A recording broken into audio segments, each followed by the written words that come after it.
Good morning, ladies and gentlemen, dear colleagues, dear students. Welcome to Lithuania, welcome to Vilnius, welcome to Vilnius University and Faculty of Law.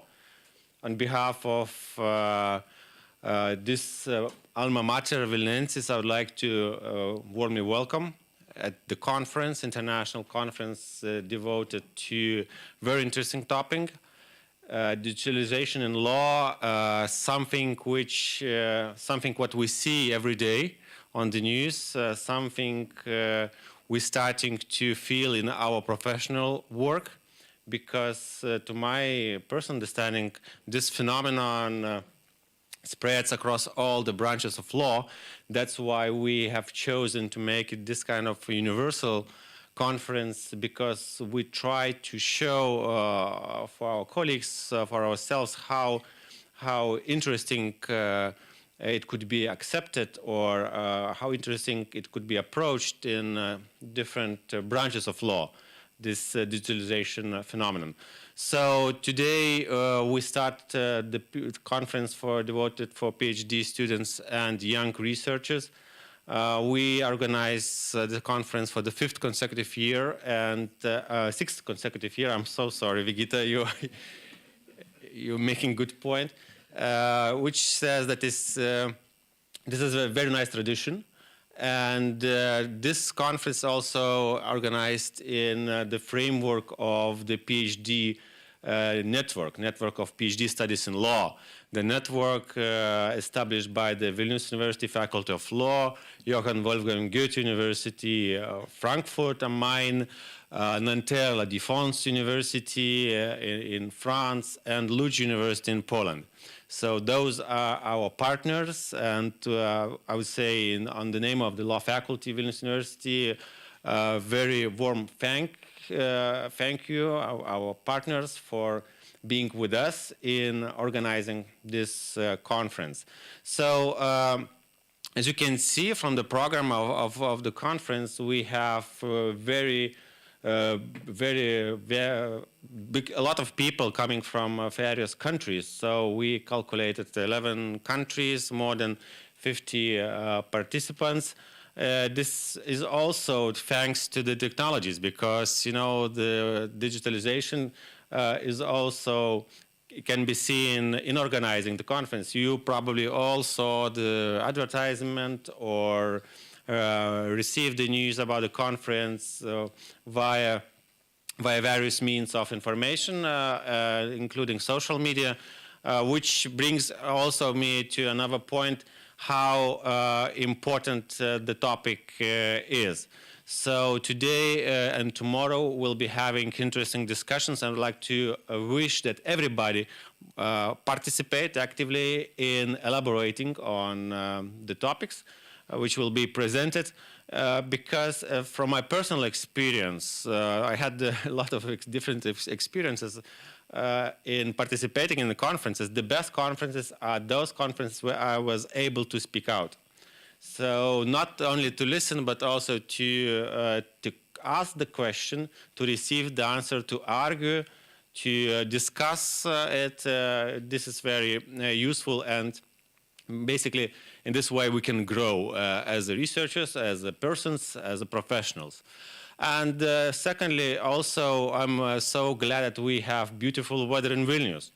So I just heard from my colleagues coming from Paris and Frankfurt that they are happy to spend those 2 days here, because it is not that good, the weather is not that good in their countries. So enjoy beautiful weather in beautiful city of Vilnius.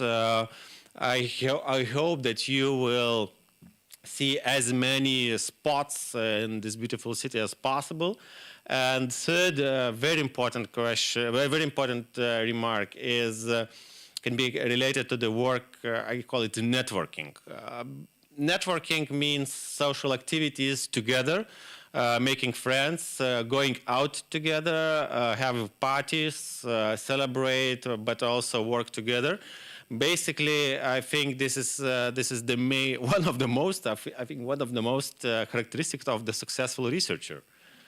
If you have many contacts, you have many invitations, you have plenty of possibilities to publish, to think on joint, on common projects, and you can grow in this way. So don't be shy. Be active, enjoy Vilnius, enjoy the company of your colleagues, make friends, and come back to Vilnius again. Thank you very much. Well, and especially for you, we invited the special guest from London School of Economics. This is Professor Andrew Murray, who will present his paper, Nudging Machines. I have to, it's difficult quite for me, I'm sorry. Nudging Machines, Libertarian Paternalism, Digital Agents, and Decision Making. So I hope this will be an inspiring start to our conference. And Andrew, the floor is yours.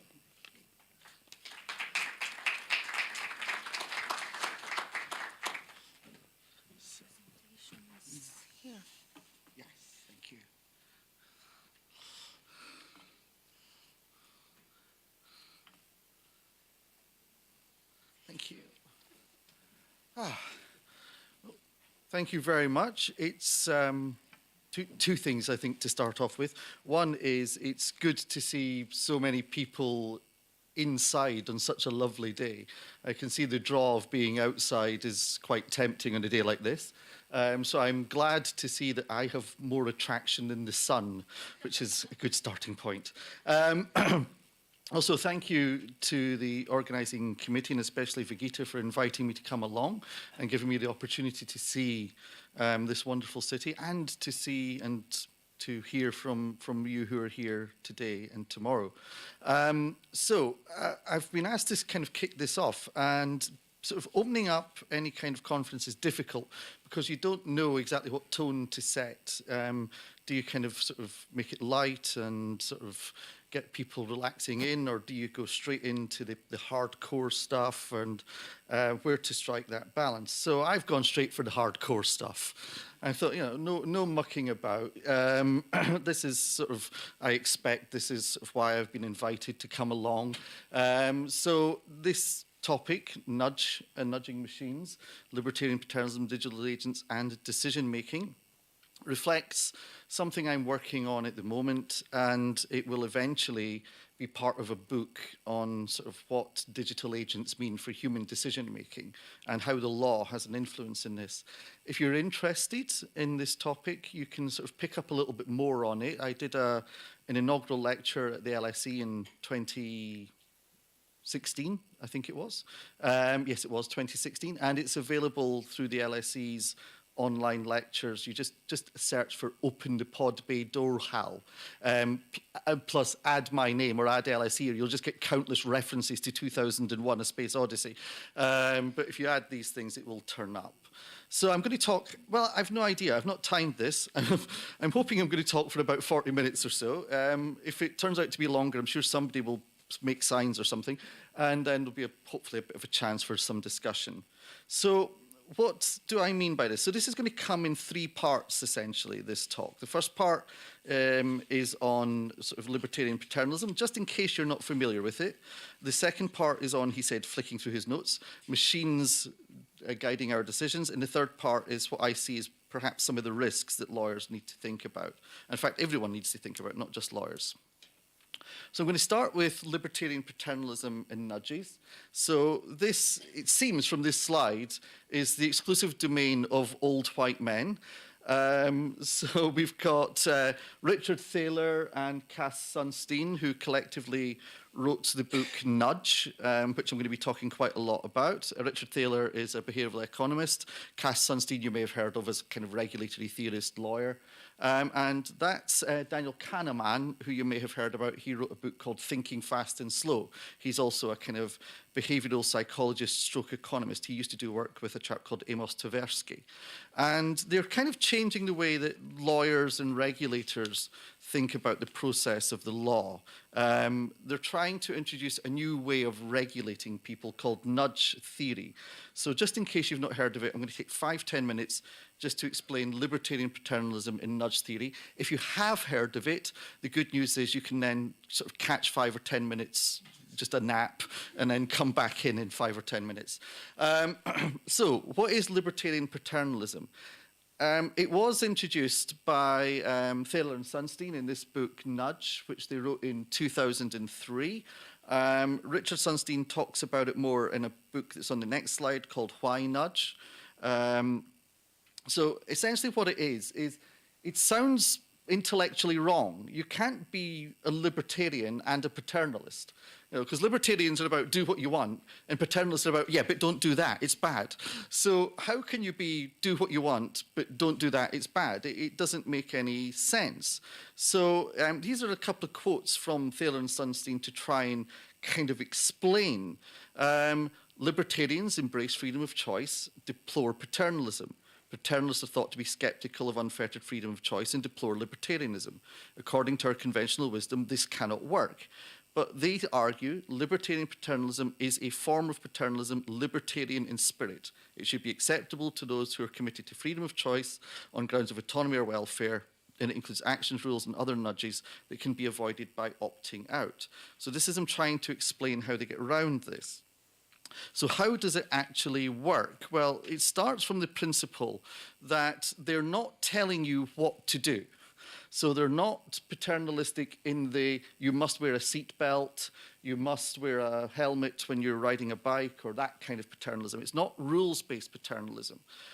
So what they're doing is they are trying to give people control over their own decisions while still influencing those decisions. So it's what they call kind of means not ends and soft not hard. It's a soft direction that they want you to move in without it being a hard paternalistic rule. It's, as I say, it's what they call nudge. And I think the best way to explain it is actually through some examples of what they're getting on about. So their first principle is free choice is an illusion. So they start from the point of view that you don't have completely unfettered choice. Something is always controlling what you're doing, whether it be environment, weather, whether it be government, law, regulation, whether it be social interaction, whether it be simple things of the physical world around us, that, you know, the quickest way from the top of a building to the bottom of a building is to leap out the window. But obviously you're not going to do that. So they start from the principle that something is regulating us. No space is completely unregulated. So it's about a question of how choices are made about that regulation. And they give an example of how nudge works using a cafeteria. So they say, your outcome that you might want to achieve is you want people to eat more healthily. So you could follow purely paternalistic rules that say, for example, you cannot buy snacks or food with more than a certain amount of sugar in them, or which bans the advertising of snacks with sugars and salts in them. Or you could do, which is what they say, is they have these people called choice architects. And these are the people who can change the options that are given to us. They change the default decisions. So you could have a cafeteria, which looks a bit like that one, wherein you have all the healthy options laid out. So as you walk into the cafeteria, they're the first thing you see. And the bad options are hidden away somewhere around the corner, down the bottom. They're still there. You can still find them. They're not taking that choice away from you. It's still there for you to seek out, but it's not right in front of you. Or you could have the bad option, which is the cafeteria like that, with the snacks and the unhealthy food right there in front of you, and the healthy food hidden away. So what they say is that normally that kind of thing will be driven by economic considerations, but as regulators, you might want to find ways to influence choice architects and get them to change things. And they give examples like menus that show low-calorie foods and that kind of thing as an example of a nudge. A really good example of a nudge is the opt-in, opt-out on organ donation. it has been found through studies that if you give people the option of opting into organ donation at the point that they either get an identity card or a driving license, about 25 to 35% of people will fill in the form and opt in. If you automatically enroll people and give them the option to opt out, that shoots up to between 80 and 90%. So a huge difference just by changing the default from opt-in to opt-out. You're still not removing people's choice. They can still fill in the form either way, but it's just changing the default that makes the difference. So this is their idea of libertarian paternalism.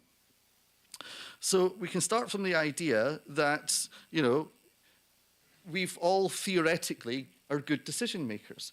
We might come to the decision, you know, this is from obviously the question who will make is from 2016. We know who is the US president. But in 2016, everyone, sort of these intelligent commentators were quite clear. Who will make the better president? Well, it'll be Hillary Clinton. Hillary Clinton is the better president. Who's this strange chap with this sort of orange complexion and the flyaway hair? He's a TV star. He's not a politician. He's not going to be any good at anything that he does. And this is all based on the idea that comes from sort of rational choice theory. So we're all supposed to be rational, what economists call homo economicus. We can make fully rational decisions.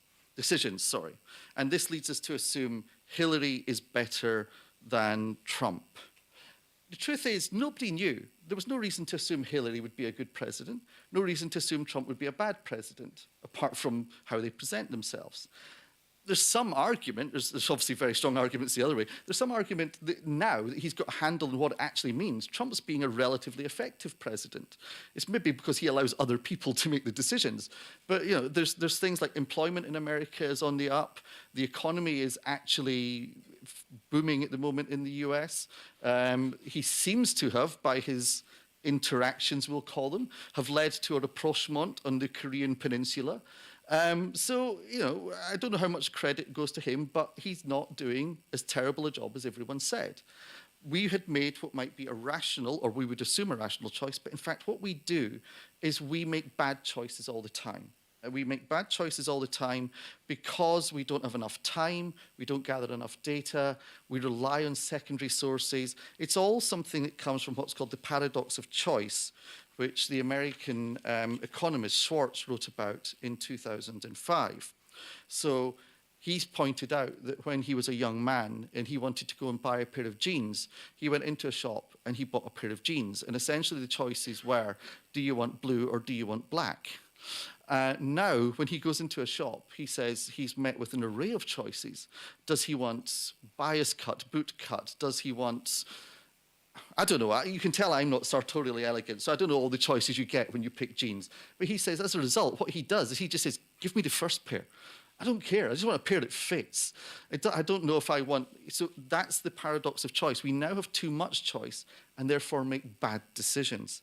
And this is what nudge is all about. So, as I said, a nudge is any choice architecture change that tries to change people's behavior in a predictable way. So I've already mentioned the cafeteria, I've mentioned the opt-in or opt-out from organ donation. The most famous, and it's in the book, the most famous nudge is that one, actually that thing there. Does anybody know that story, what that is? Yeah, so...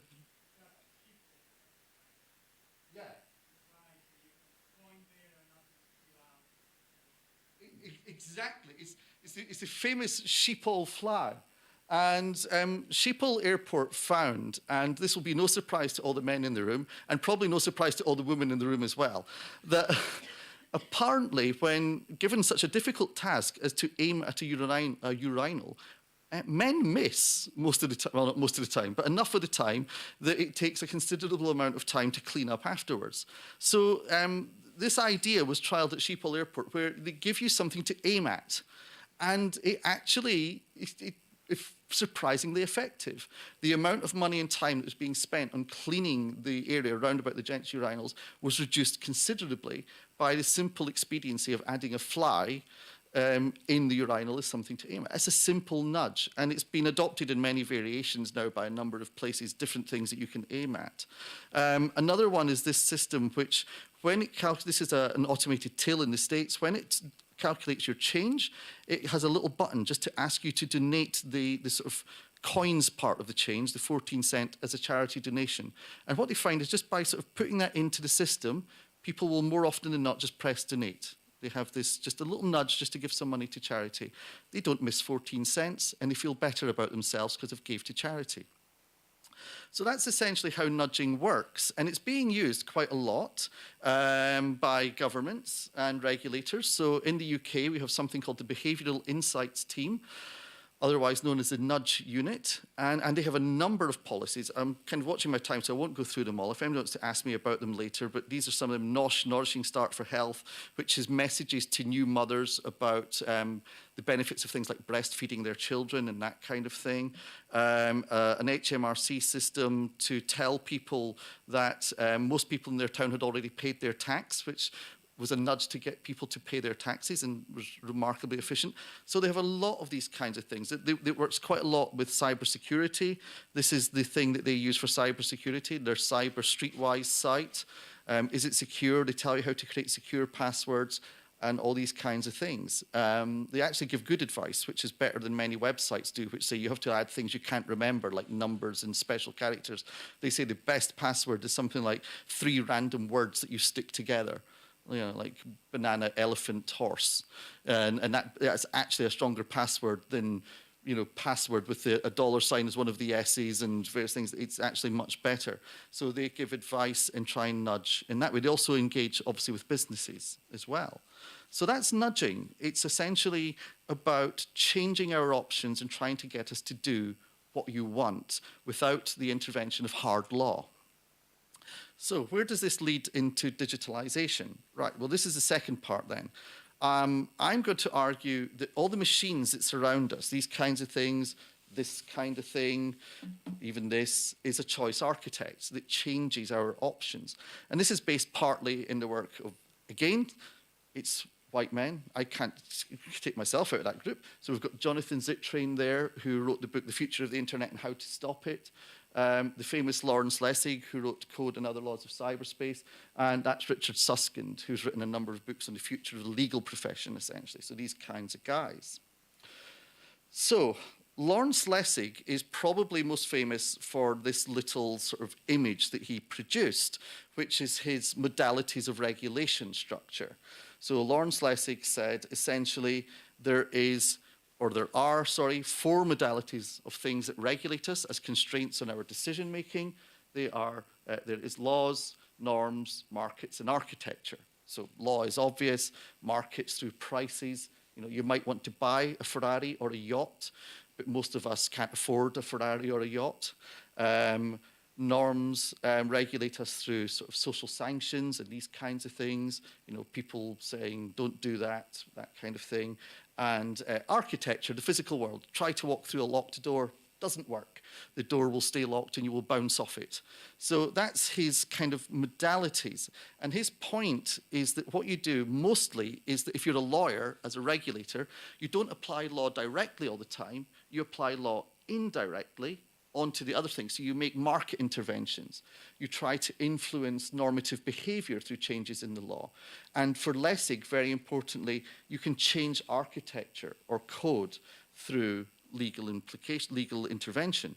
So architecture is changed to design what we want to do. So this is Lessig's words on the left. An architecture is changed to realize different behavior as the architecture affects that difference. On the right, Thaler and Sunstein, a choice architect's responsibility for organizing the context in which people make decisions. So I think they're both talking about the same thing here, but very differently. They're both talking about nudges or things that change our choices. But Lessig perhaps didn't really realize it at the time he said it.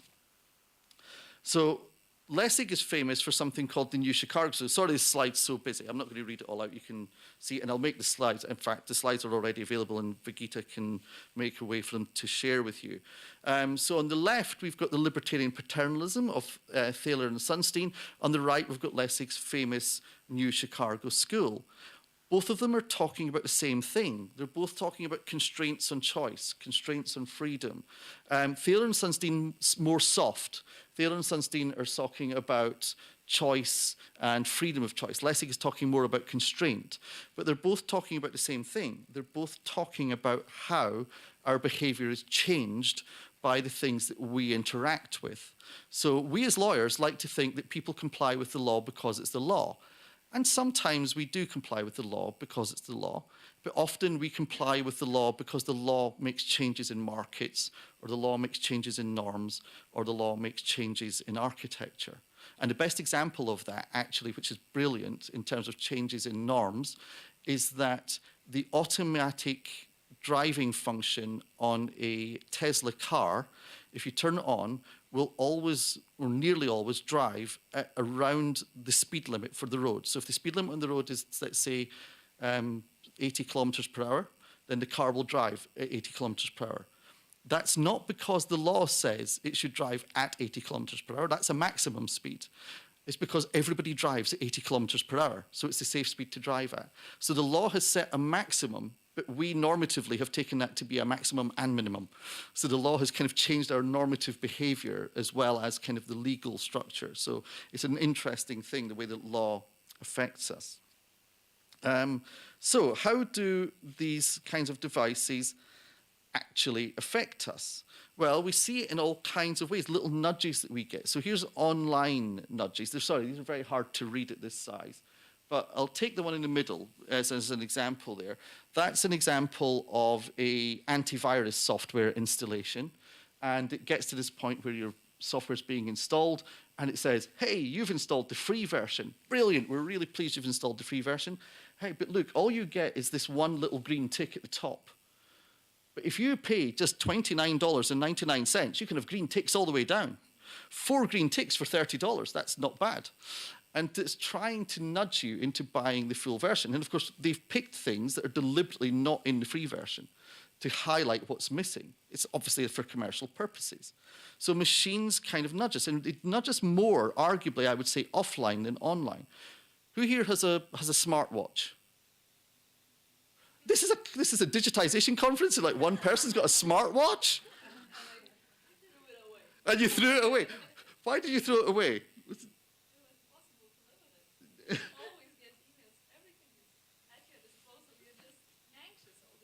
There we go. I've got an Apple smartwatch. I'm not wearing it today, but it tells me I'll be sitting there. Stand up. Okay. You sit there a bit longer. Just breathe. It's like I am breathing. You don't need to remind me to. But you're supposed to take 60 seconds and kind of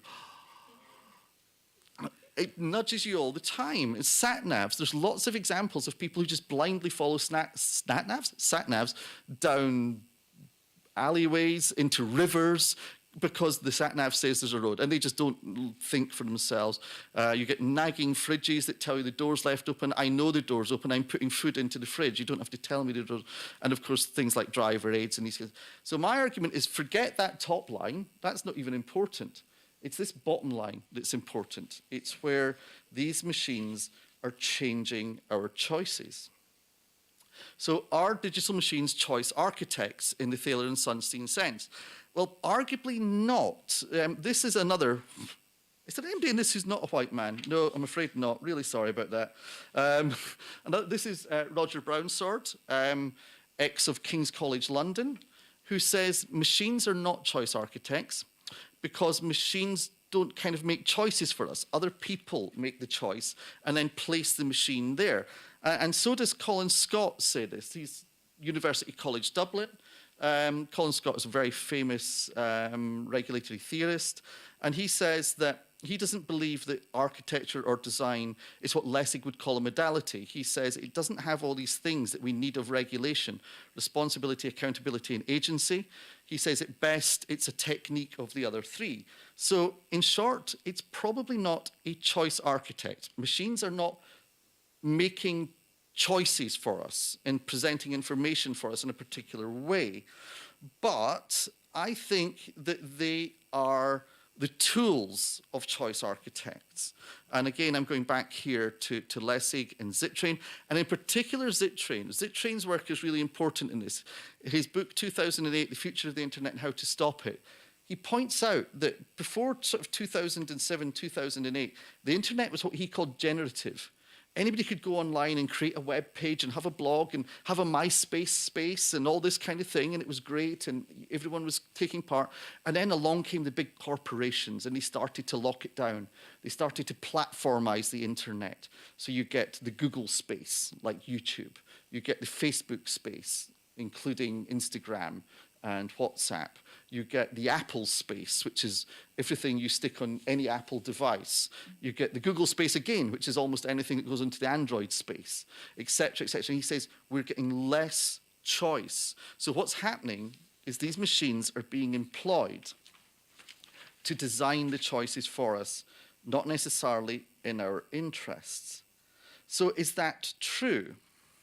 So Thaler and Sunstein don't agree. They see digital machines they say, are not part of choice architecture.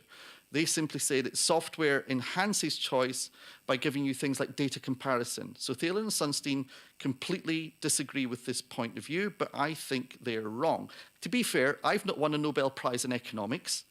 Richard Thaler has, but it doesn't mean he's right all the time just because he's a Nobel Prize.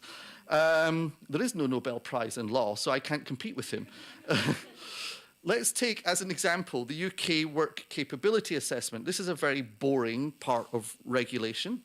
So prior to 1995, if you wanted to receive what was called a work capability payment, which essentially meant that you were classified as being unable to work, disabled, if you will, and unable to be in the workplace, you get a benefit payment from the government.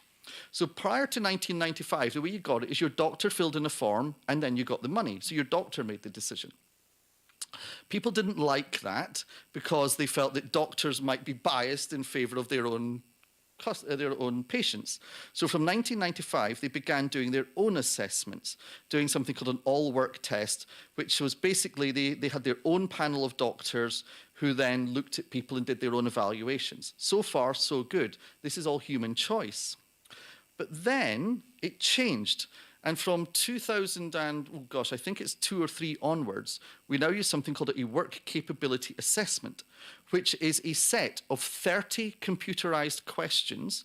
It is still operated by a health professional who sits at a computer and asks the questions. You don't need the person to be in the room. You could do it yourself online. They ask the questions and then put the answers in, and then you're given a score. And your score determines whether or not you get paid this benefit or not. It's a completely computerized system, effectively. The human is not even necessary. So here's one of the questions. Question 3, reaching. You cannot raise your arm as if to put something on the top pocket of your coat or jacket, i.e. that kind of thing. You get 15 points. You cannot raise either arm to the top of the head as if to put on a hat. That's 9 points.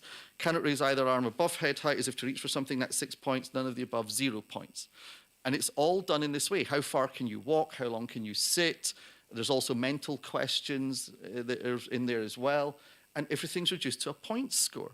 I think that is digital machines as choice architecture. They're not offering more choice. They're instead restricting the variability and they're restricting the autonomy of the health professional. In some ways, you can argue it's good because it removes variations from the system and removes unfairness. But in other ways, maybe you also sometimes get unfair decisions. I'm not arguing the fairness or not, just the fact that it occurs.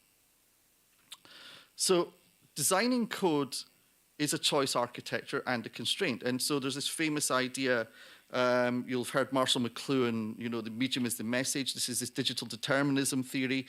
Culkin, we design the tools and thereafter they shape us. So at the heart of what's called sort of science and technology studies, Bruno Callon and others, we have this idea that we and technology influence each other. We design the technology, but then the technology influences our decision-making processes. And this is what I'm interested in, that feedback loop, when the technology changes the way we think about things. So digital technology is both a choice architecture, a tool which can feed back information and provide options in a libertarian way, and I think it's a constraint on choice designed into the network. So I believe both are right about what digital technology does to us. Which brings me to the last part of the talk, and this is the part with the real meat in it, if you will. how the technology is changing the way we do things, and how we as lawyers, by the way, this doesn't end with a conclusion or something to do. This ends with a, ooh, head scratch moment, hopefully, because I don't have answers to some of this or much of this at all. So you've got these people who are designing our technology, people like Tim Cook and the Google guys and others, and I've actually forgotten who the person in the middle is for the moment. It'll come back to me. I need some kind of reminder. So you might be asking, so what about all this? You know, this is all fascinating, wonderful. Yes, we recognize all this, but so what? Why do we care as lawyers? But there is a kind of so what moment here. As I say, it's not a problem that these digital tools are capable of soft or hard paternalism or means and ends paternalism. In fact, Lawrence Lessig even predicted this in 1999 when he talked about East Coast and West Coast code. So he talked about code makers in Washington, D.C., influencing the decisions of code makers in Silicon Valley. He recognized this, that lawmakers would use technology as a means to control our behavior. So it was all predicted at the time. But I think there's something important about the form of the nudge. And this is something that really is worrying to Thaler and Sunstein, and it doesn't meet their sort of idea of libertarian in their libertarian paternalism. Because they argue that to be libertarian, we have to have actual choices. And I'm not sure that's the case, because I'm not so sure we are free to choose, because so many choices are being pre-made, pre-filtered, pre-selected for us by these devices. It's the amount of information that's being presented to us as a limited menu of information, essentially. Which brings us back to the tyranny of choice, which I mentioned before. And I mentioned that sort of being free to choose is more difficult than it was because of overabundance of choice that we have now in Western culture. So, you know, that is a coffee menu from an American coffee shop in the early 1970s. Coffees, tea, 10 cents. Coffee, 10 cents. Milk, 10 cents. Notice, coffee, no what do you want kind of coffee. There is a more modern coffee menu with, I don't know, caffeine, vanilla latte, mochaccino with whole hazelnut whippers. I have no idea what these things even are.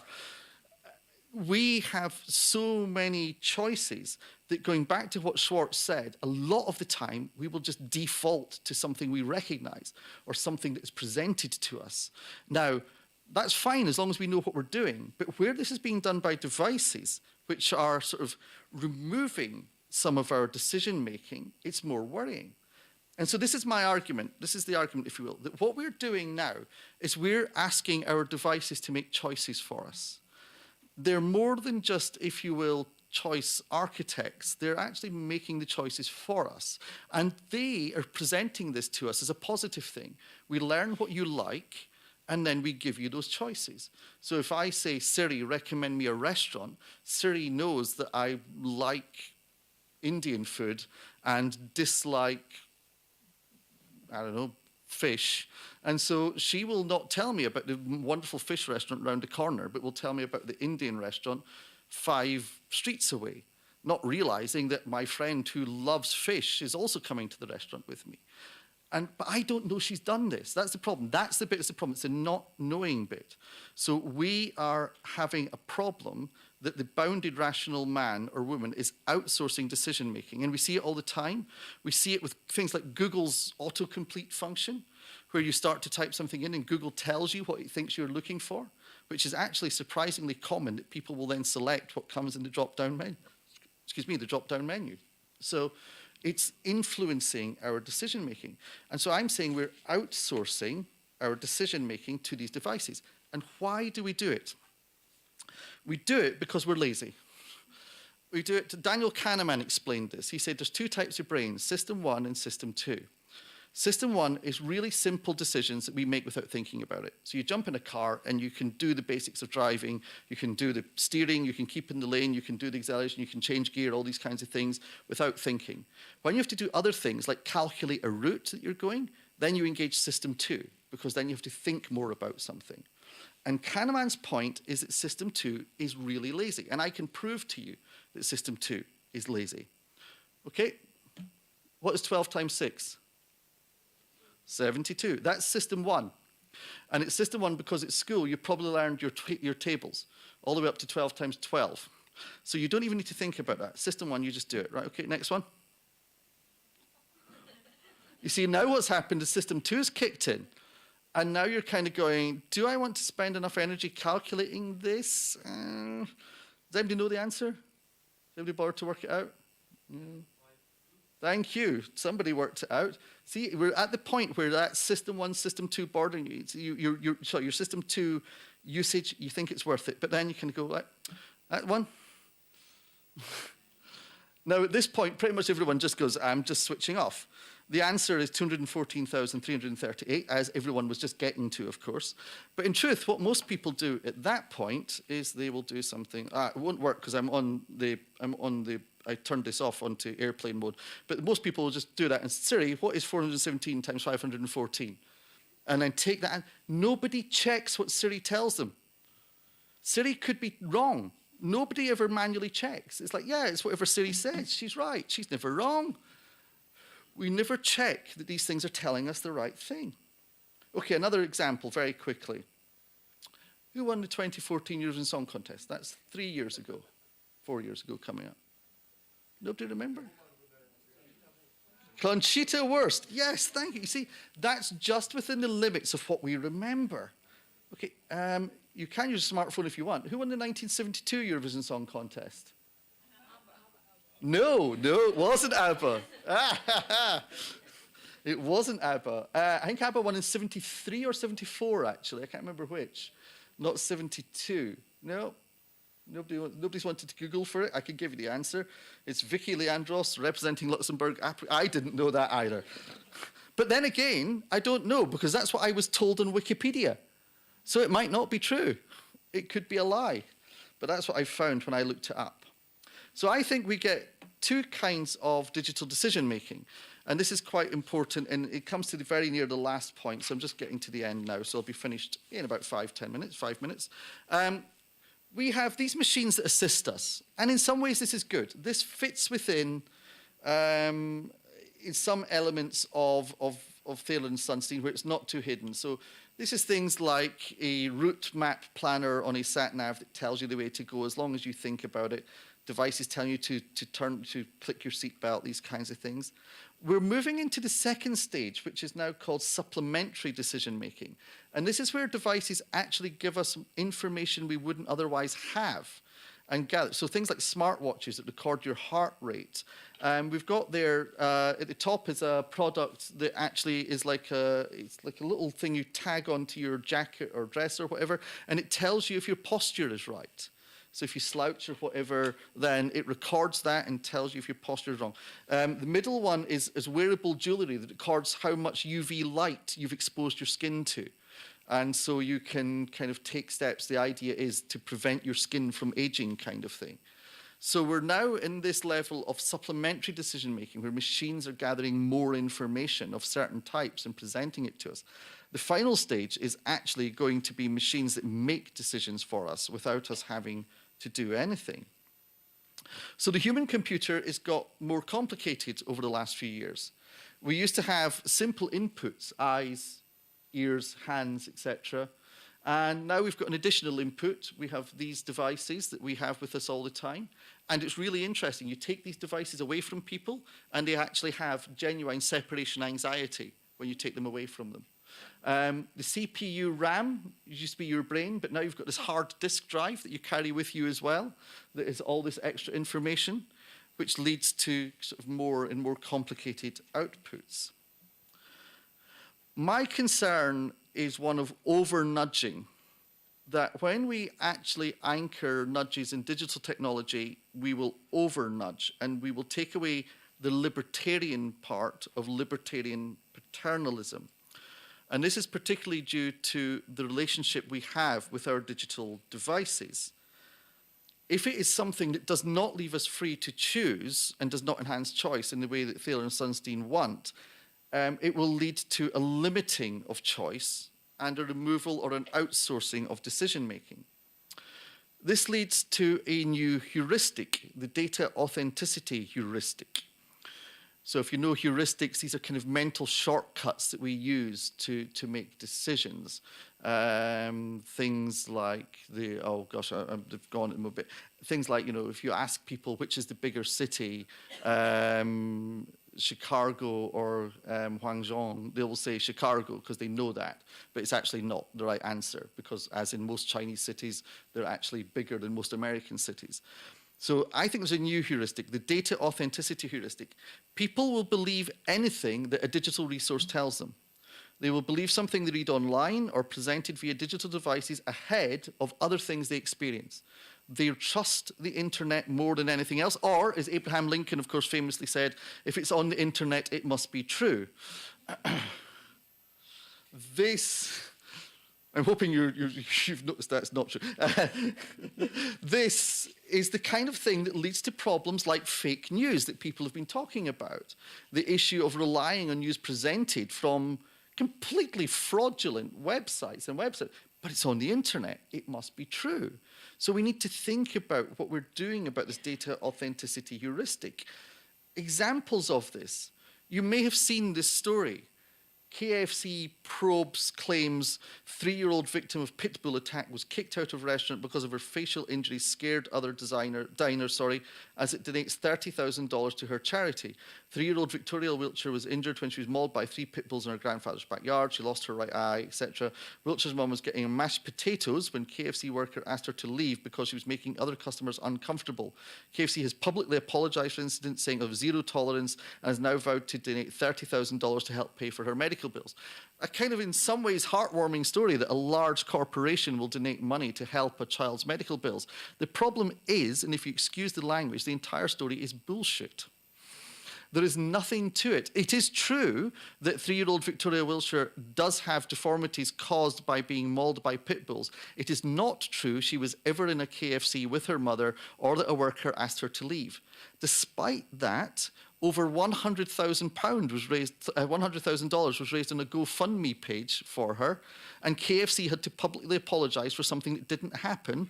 And still, even though the story has been convincingly debunked, if you ask people today, still over 50% of people believe this is true when they encounter it, even though there is not an element of truth in that part of the story. Another one, this is one of my favourites. This won't mean anything to you because I don't think anybody else in the room is from the UK. Ronnie Hazelhurst is a really loved person, was a really loved person in the UK.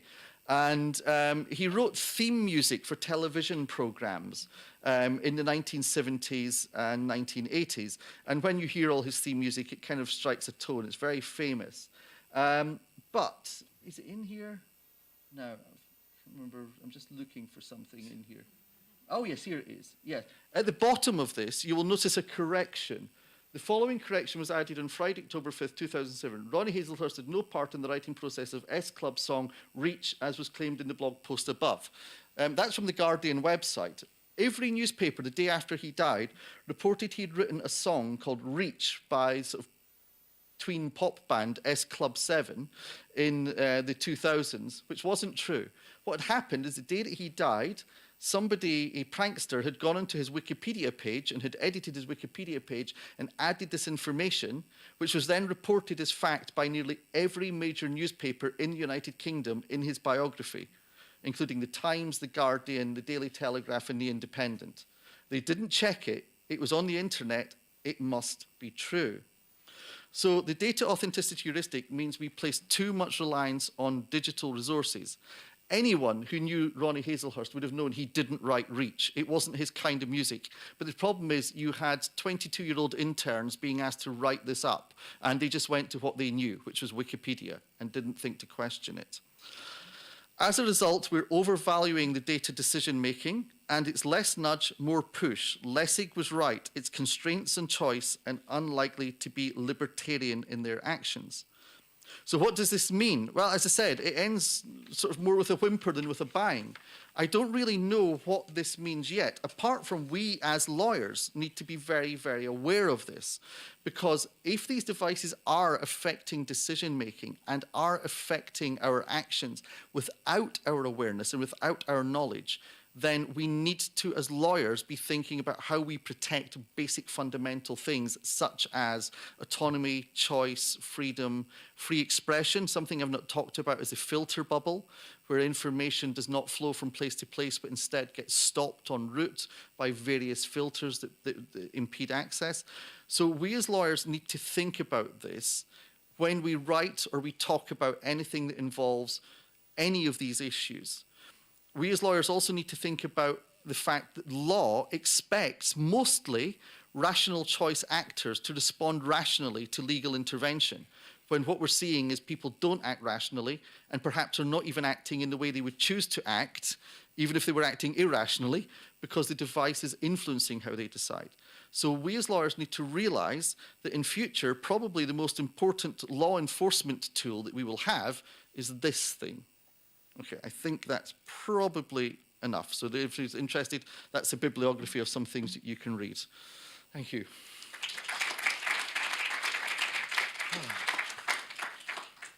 And I think we have time for questions, hopefully. So, yes.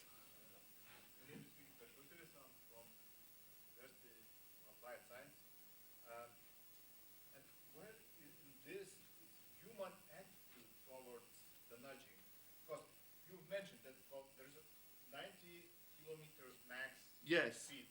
But in Lithuania, traffic tends to go like a bit next to 100 kilometers because you know what the punishment would be.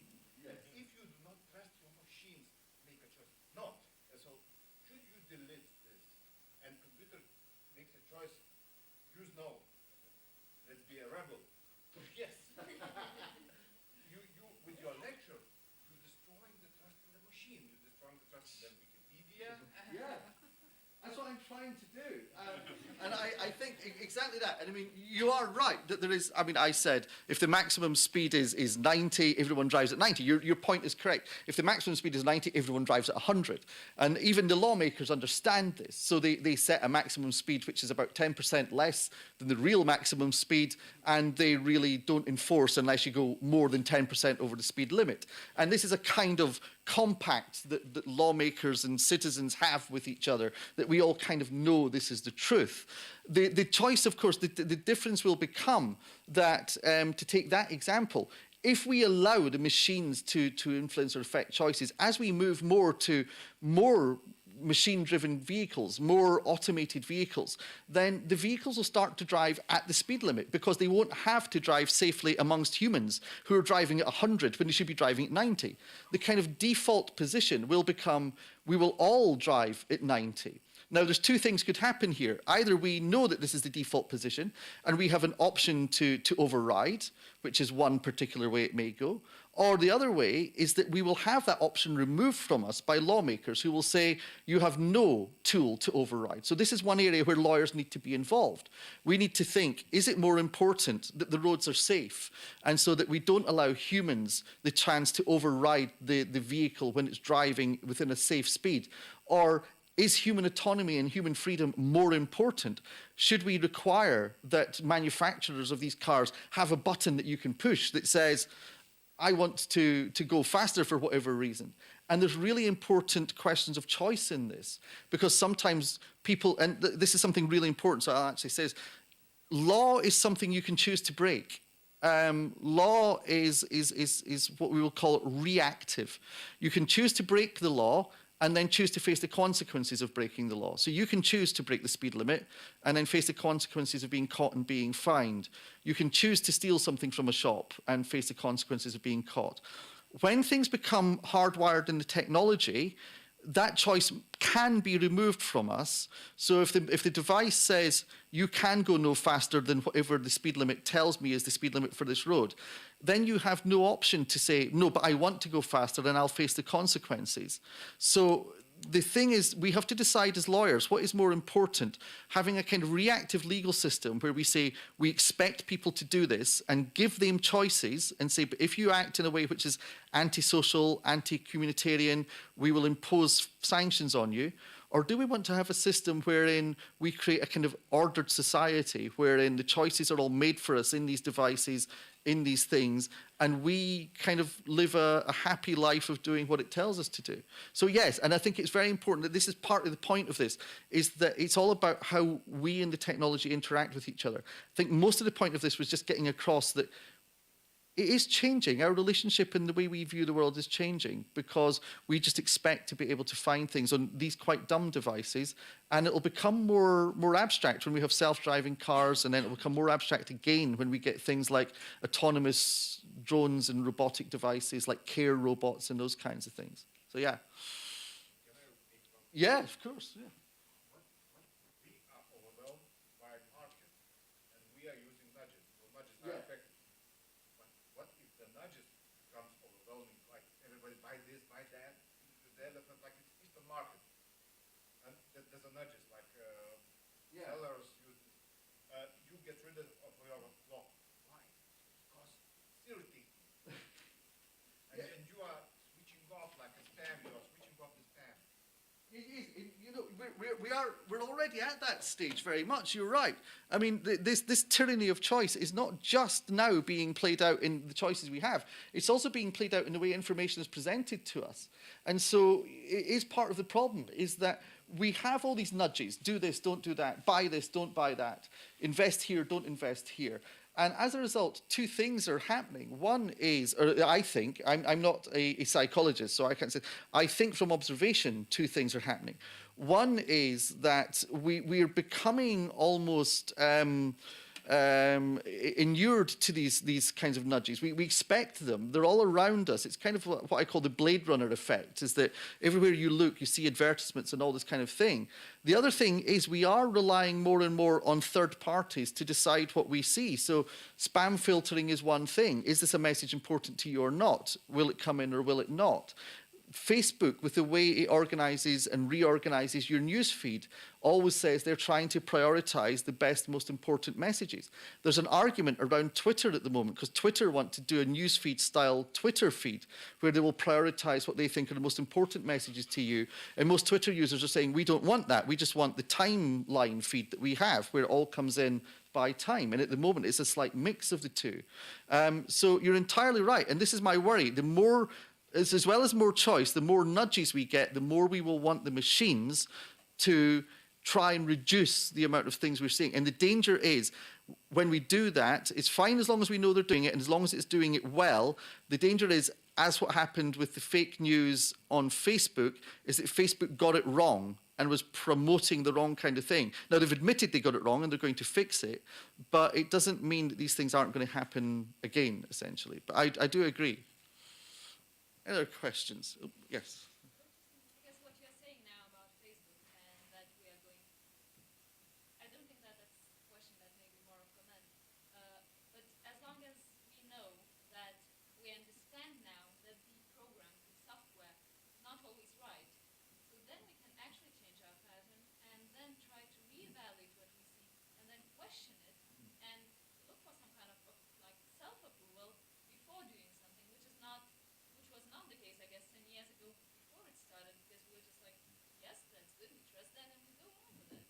I mean, entirely true, and that's why I think a big part of this solution to this are laws which promote and encourage transparency in processing. So we already have in the General Data Protection Regulation a transparency provision in there.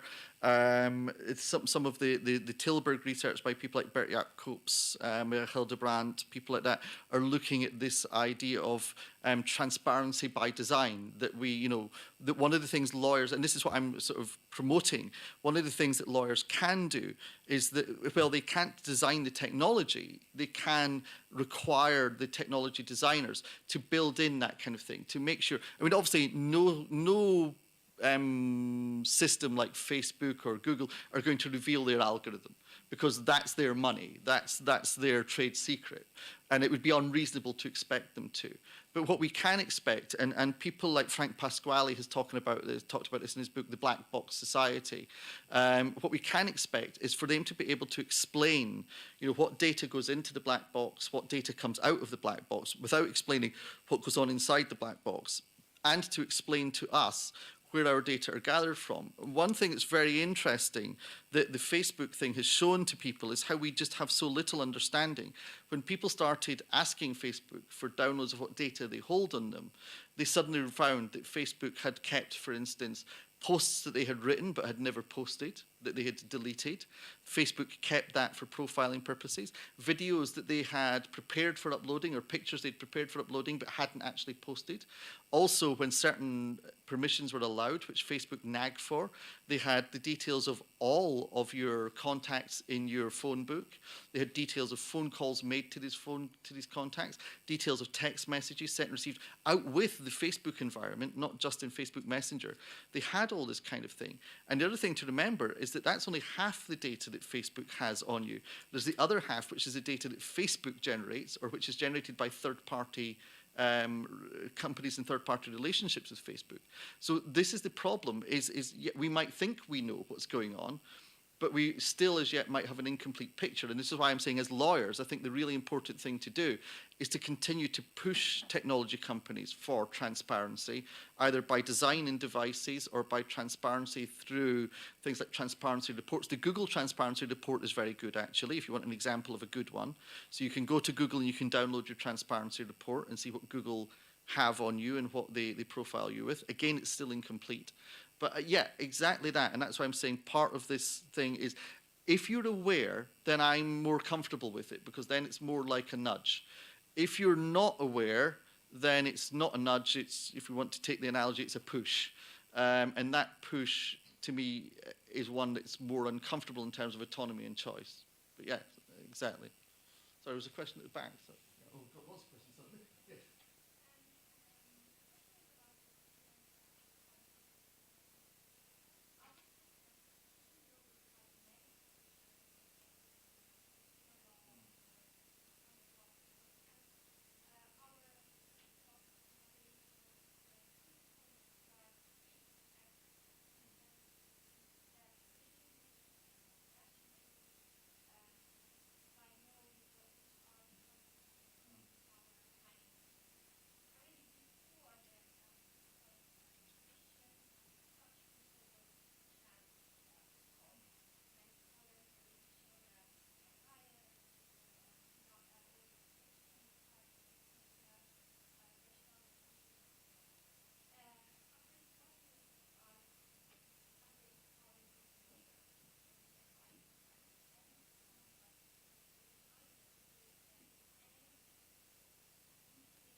It would be quite depressing if we got to the point where the idea of freedom of choice in contract was lost entirely. But I think it's a very good point, again, in the sort of information flows and what is available. There is a theory, and it is certainly true, that we have more information available to us than has ever been available to anyone at any point in history. The problem with it, again, is it does create this tiredness, this exhaustion, this paradox of choice principle. And I think what we're seeing with things like freedom of contract decision making is a couple of things are happening. So first of all, I think we can be clear that the idea of freely and rationally entered into contracts is under challenge. And for want of a better example for that, I'll just take one from my area of research, which is, right, we're a room full of lawyers here. Yeah, we're a room full of lawyers. We're a room full of lawyers that use technology a lot. Okay, how many people can say they have read and fully understood the terms and conditions that Apple apply to any Apple device? Hands up if you've read and fully understand all of Apple. How many people here have accepted Apple's terms and conditions at any point? Right, okay. How many people can say that they completely know and understand Facebook's terms and conditions and have read them all? Okay, how many people have accepted Facebook's terms and conditions? Right. So you can see, now this is a room full of lawyers. So you can see the kind of scale of the problem. So there's definitely a threat to this. Some people think that the answer is in kind of smart contracting and agents for contracting. My concern about that is it's exactly what we're talking about. It's giving the choice to those agents because it's hard. So we have this problem that the technology is creating a problem. There is more knowledge, there is more choice, there is more opportunity to review these things than ever before, but people don't want to. And we enter into these contracts on the basis it's not going to matter, nothing's going to happen, it'll be fine. And most of the time it is. So kind of that is a rational choice in many ways, because rationally nothing's going to happen. But the worry is that there is a lot of heat at the moment around smart contracting. There's a lot of heat at the moment around intelligent agents in terms of contract negotiation and those kind of, they are brilliant. They're great help to lawyers. Well, smart contracts arguably less so than intelligent contract agents. But again, it's about reducing choice. And another thing is if you look now at the way that most very complex commercial contracts are made in law offices, whereas 20, 30 years ago, you would have your experienced partners, your experienced associates who kind of knew what needed to go into the contract. Now it's all done by a computerized menu. And again, it's the same thing about loss of choice and autonomy. The outcome might be better professionally, might be less susceptible to challenge, but it's about dehumanizing. And that's what my book's going to be around, about dehumanizing that process. So yes, I am very concerned, but I don't think we're at the point yet where we need to say it's the kind of the end of contract choice, but there are concerns around contract choice. Okay, maybe one more question or whatever? Yeah, okay. Agnieszka Błonowska from the University of Łódź. Just coming back to this point about terms and conditions, I'm sure you're aware of this idea that this is actually rational not to meet those terms, and therefore we have tools to maybe in unfair terms actually. But my question was actually about something else, about this, about the point you make about Tyler and Huston concerning the dismissive attitude to this disruptor in the words of transport, about technology as a choice architect. And I was pretty sure you're heading into the direction of machine learning and scoring using those really completely intransparent terms. But then would your point go in the direction that with this new heuristic, the difference between machine learning and non-machine learning used within those digital systems may not be so huge in terms of the actual outcome it has on the actual freedom of choice it has in the end? Or would you still see a really like big dividing line between the two, taking into consideration the comments, the response you made to the in the last case with this heuristic only being the problem, and then at least you can respond to the Yeah, that's a really good question. I hadn't thought about that in particular, the issue of what this means in terms of machine learning. I think I still have concerns about it because the concern. Yes, I think okay. I think the thing is that where we are at the moment is what we might call an intermediate state, where there is this heuristic of digital data heuristic. So I think this is an intermediate state we're at the moment, wherein we've gone from the idea of a rational choice theorist, we've gone through the idea of what you might call the irrational choice or the heuristics and biases theorist. We're at the point now wherein, because of what these schools have instructed us, we've arguably got to the point where we have this kind of reliance bias on these devices because of what they can do for us. I think the machine learning is the next stage on, because the idea of machine learning is that it will anticipate our choice and be able to act based on what it anticipates that we want or need or require. So I think that anticipatory element even takes us a stage further, wherein the machine learning is not so much about just presenting us with information and leaving us with what you might call the ghost of a choice. Machine learning will actually lead to the point wherein it has anticipated the choice for us and can actually make decisions or actions for us in advance. This is, I think, really quite concerning in terms of what it means for sort of human decision making, and is where it's really quite important, perhaps, to have lawyers thinking about how machine learning is at very least transparent in the processes it's using, so that we can make what you might call, as much as possible, a rational choice about when to employ machine learning. Or it might be, because I've just thought of this right now, is just from what you said, it might be we need to have some kind of consumer protection for machine learning that says that wherein machine learning is making decisions for less well-informed actors, there are certain protectionist principles, certain paternalistic principles, if you will, that protect us from the worst excesses of machine learning. But that's a really good question. I haven't really thought that through yet, so it's a bit on the fly there. Thank you. Right, I think probably... If I may, just because using my authority. What I felt a little bit uncomfortable with in your presentation was decision making by machines.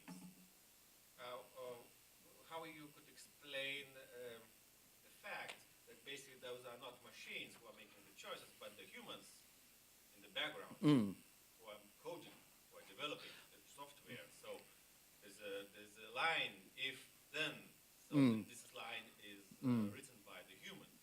So basically the humans are making the choices, not the machines.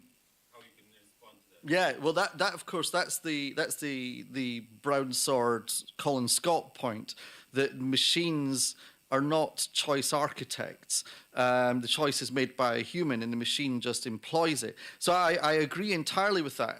But the problem that I have is not with the fact that the human is making the choice, it's the presentation. It's because, according to Thaler and Sunstein, what I should have for libertarian paternalism is that I should still have a choice. It should be clear to me what that choice is, and I should have the information to make that choice. It's about how it's presented to me might produce a slightly different outcome. What I'm saying is that people don't see what Siri or Alexa or these other devices are doing behind the scenes. So they have perhaps more of an illusion of choice, but the choice has already been predetermined, not by the machine, as you say quite rightly, but by the person who designed the machine. So, for example, if I ask Alexa to play me music, she will search for the music, first of all, in the Apple Music library, not in any other, unless you tell her to do otherwise. Now, that's fine. You still have a choice to say, no, Siri, I want you to play it on Spotify. But most people will never see that choice because it's hidden in the coding, so to speak. So it's more about the fact you can't see it, to me, takes it out of Thaler and Sunstein, stops it being a nudge and makes it more of a push. And that just becomes magnified as the devices get more complicated and more advanced, which they inevitably will do.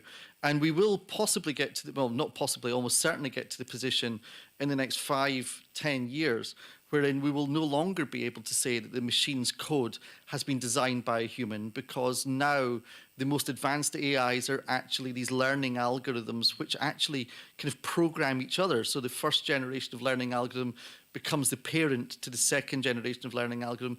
And it is actually getting, even now, it's getting to the point where genuinely, if you asked engineers at Google, what is the Google algorithm? They say, well, I don't really know, because we can't peek inside the black box. We know what it started out as, but it has changed and evolved over time as it's learned by inputs that people have given it. So, yeah, no, I agree entirely with that. The moment mostly, the choice architect remains a human, but it's important to see that us, as the person who's presented the choices, perhaps have fewer freedoms because of the way it's presented. But in future, even possibly the machines will become choice architects, but they're not there yet. But it's something, especially people in this room who are kind of PhD researchers and things who are going to be working in this field for the next 40 years or so, it's probably something they're going to have to deal with in their professional lifetime. It's maybe something I won't have to, but it's probably something they will have to deal with in their professional lifetime, where the machines actually become able to make decisions about architecture themselves. So, yeah. Right. Thank you. We have a short break, 5 minutes, and I will meet ourselves in the panel. Thank you.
Greetings for all participants, guests and lecturers, spectators in our section on fintech and in particular, and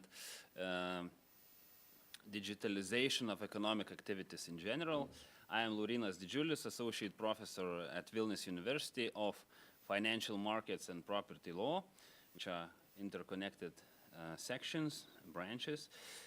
So it's really a unique opportunity to address innovative issues, and for all legal scholars, junior and senior, and to employ their intellect and experience in order to crack down technological challenges which create uncertainty as to legal regime which applies to those innovative objects and transactions. And one of the most interesting points of all is whether law should deal with innovations by fitting them into traditional legal categories or to create new adapted regime. In my opinion, by applying the principle of technological neutrality, most of innovations normally fit into traditional categories of law, such as movable property, money, securities, contracts, direct financing arrangements, etc. Because it is always tempting and really easy to say this transaction is sui generis and the characterization is over. So this is usual route. However, there may be some extreme situations where we may find ourselves left no other choice but to sacrifice traditional characterization of particular business practice and to invent sui generis regime for particular financial innovation. Today we will have 3 presentations, all related to transactions in digital economy and having more or less financial flavor. So our schedule is that first we will have presentation about ICOs in Belgium, down the rabbit hole into legal no man's land, presented by Karl Pauwels and Alexander Snijers from University of Antwerp.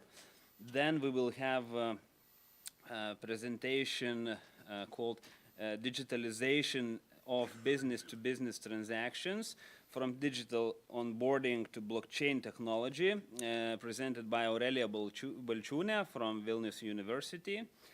And lastly, we will have business-to-business again, Unfairness 2.0, new developments regarding platform-to-business trading practices by Agnieszka Jablonowska from University of Lodz. So let's start our presentations, as I mentioned, from ICOs in Belgium. So Karl and Alexander, take your take this. Yes, thank you. First of all, thanks for having us. The topic we would like to address today is the topic of ICOs, which we analyzed from a Belgium regulatory perspective. Well, maybe first a short introduction.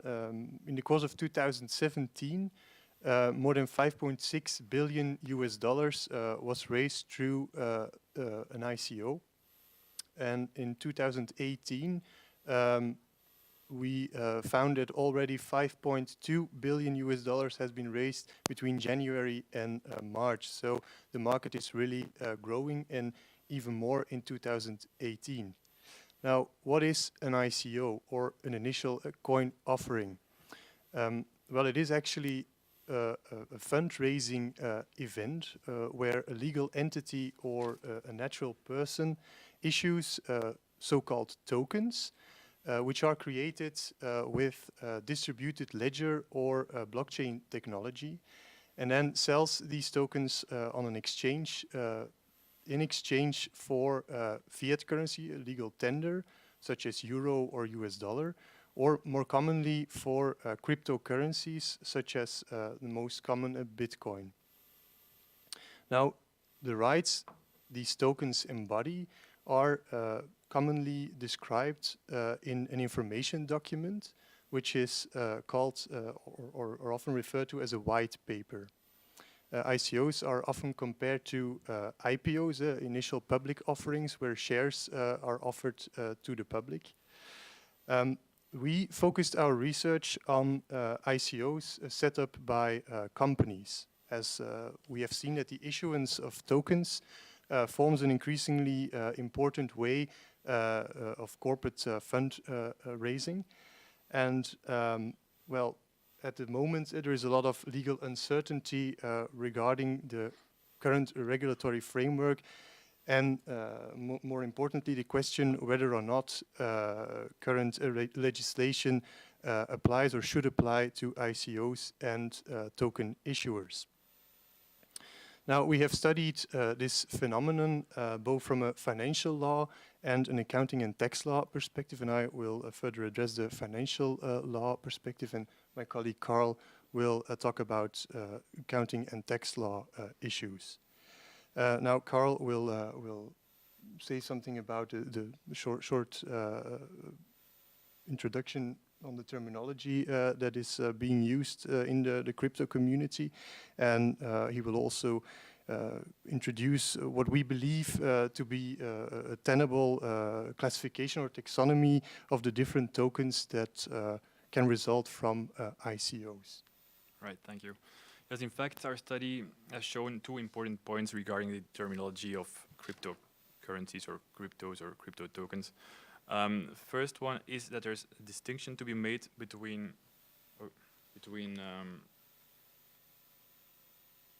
cryptocurrencies or coins on the one hand and tokens on the other hand.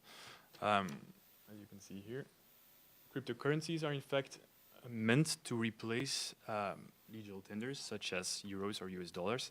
They have the same characteristics, being they are a medium of exchange, they are a store of value and a unit of account. This is not really the case for tokens, or not always the case for tokens, as they're not used as a currency as such, but they are in essence a new way to raise funds. Now, the second thing we found is that in order to say something meaningful as a legal analysis of ITOs and their various tokens, a token classification should be made. And on this slide, you can see the classification we think is indeed a tenable one. As you see, we have the main term, the umbrella term, crypto assets, that, in our opinion, covers everything quite well. And then if you have this distinction between tokens and coins, and a special, very important subcategories can be made as well for tokens, namely the investment tokens and the utility tokens. Investment tokens are, in fact, tokens that represent an economic interest in the issuing entity, such as shares or bonds. Most of the times they are alike. But utility tokens, they provide their holders something extra, a functionality. Usually they grant their holders a future access to a service or a product or something. So the main difference is that investment tokens have as a main purpose to generate future cash flows for their investors, whereas utility tokens, the functional aspect, the functional component is the most important one. There are some subdivisions possible, but we won't go too far into that because of the short amount of time we have. Now I will hand over to Alexander, who will touch briefly upon the financial regulatory implications of ITOs. Oh, by the way, we speak of ITOs because we only studied tokens and not cryptocurrencies. Yeah, and because we believe that the term is often misused, so everybody speaks about ICOs, but we believe that a better term to be used is the term ITOs, because well, in most cases there are only tokens that are being issued and not coins. Coins are, as Carl rightly pointed out, meant to replace legal tender. So now something about the regulatory perspective, and then first financial regulatory perspective, maybe next. Yeah. Okay, so at present, and this appears to be the case in most EU member states, there are no ITO or ICO specific regulatory requirements in place. However, we believe that this does not mean that token issuers operate in a legal vacuum, or as our presentation has been titled, a legal no man's land. ITOs do in fact or can in fact fall within the scope of existing financial regulations.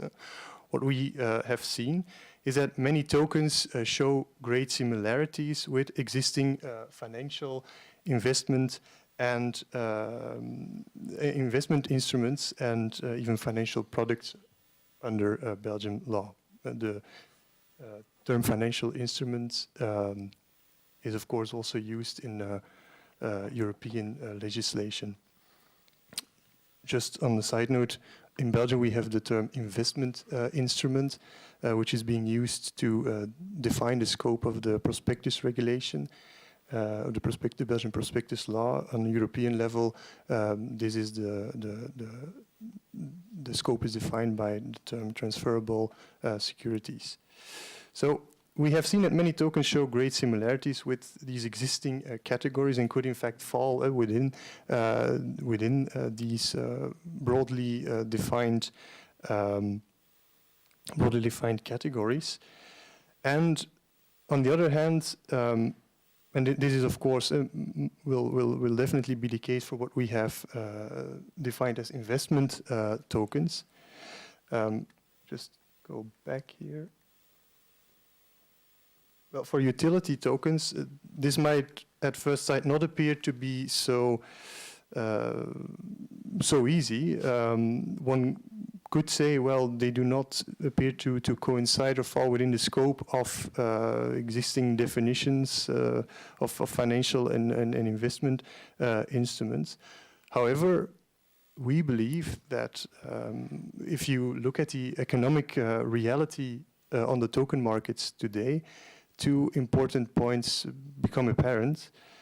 First of all, it is clear that most investors at present buy tokens regardless of their form, whether they are called investment tokens, utility tokens, whatever rights they embody, they buy them for short-term profits.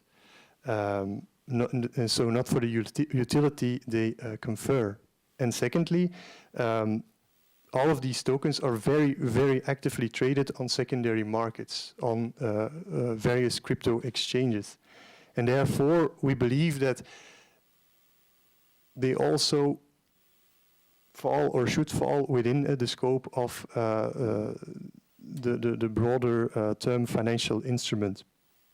Now, of course, how should we approach this in the future, or what would be a good approach towards these tokens? Well, we would propose to introduce a so-called financial instrument test, rather than trying to actually push them into existing categories. And why? Well, because the crypto sphere, the crypto community is ever changing, and every day new tokens are popping up. So what we need is some kind of test or framework we can apply to all tokens. So it may not be a good choice to just define them as a category in law, but to write out some sort of tests that can be applied to them. Now, another interesting thought is that maybe we could approach ITOs as a new form of crowdfunding. ITOs also constitute an alternative form of financing, and maybe we could call it a crowdfunding 2.0, if you will. Why this approach? Well, at least on a Belgian level, today we have a specific regime in place with exemptions from prospectus requirements. So no prospectus would have to be drawn up if you raise 300,000 euros. And a specific disclosure regime applies, so you would not have to draft a prospectus, but only a limited information document. And it would be interesting to explore whether this would also be a good option for ITOs to exempt them from prospectus requirements. This would be possible under the new prospectus regulation, which leaves room until a cap of 1 million. To put in place a national regime, and might also be interesting to explore whether or not we could instate some sort of specific disclosure regime tailored to ITOs. Now, something else we touched upon in our research, but maybe I will not go into too much detail on this today, but if anybody has questions on this, feel free to ask. If we assume that most tokens qualify as financial instruments or as investment instruments, well, then we could say that most financial legislation would also apply to them and to the various players in the ITO field. Well, this would mean that, as pointed out, the prospectus requirements and certain licensing requirements would apply. For instance, for intermediaries who would be offering investment services related to tokens, but also market abuse regimes, anti-money laundering regimes, UCITS and alternative investment fund regimes might also apply. One important or one interesting point to note now maybe is that only very recently, I think 1 week ago, the 5th revision of the anti-money laundering directive was voted in the European Parliament, and it also tackles the issue of exchanges in virtual currencies such as Bitcoin, for instance, and could also, if broadly interpreted, be applied to some token sales. I will now again give the word to Carl. Yes, and another issue is the accounting treatment of ITOs or of tokens. Now the question is, how should we record tokens in our financial statements, or how should the issuer do so? How should the investor record them? Well, today no guidance has been provided by any Belgian authority or accounting authority, nor on by a European authority. So this can be problematic, as tokens are in fact a new asset class. Oh, can you hear me? Yeah. A new asset class, and it's sometimes very hard to put them in the existing accounting framework. So for some tokens, it might be rather easy. For example, if you have at the level of the issuing company, if you issue a token that is like a bond or like a share, it can be treated as paid in capital or as debt or as a profit participating certificate. At the level of the investor, on the other hand, yeah, it can be a cash investment or a financial fixed assets, depending on the facts and circumstances. So you always have to look at the economic reality behind the tokens. Well, this is of course true for investment tokens, but utility tokens are something different. It's much harder to record them in existing categories. So some will resemble vouchers and should be treated as such. Some will be prepaid income and should be treated as such. And this has also implications for tax law purposes. Yeah, it depends on the facts again. You have to look at on a case-by-case basis on how to address them, how to record them. But some guidance might be useful. So again, at the company investing in tokens, how should you treat utility tokens? Depends again on the facts and circumstances. Is it a claim?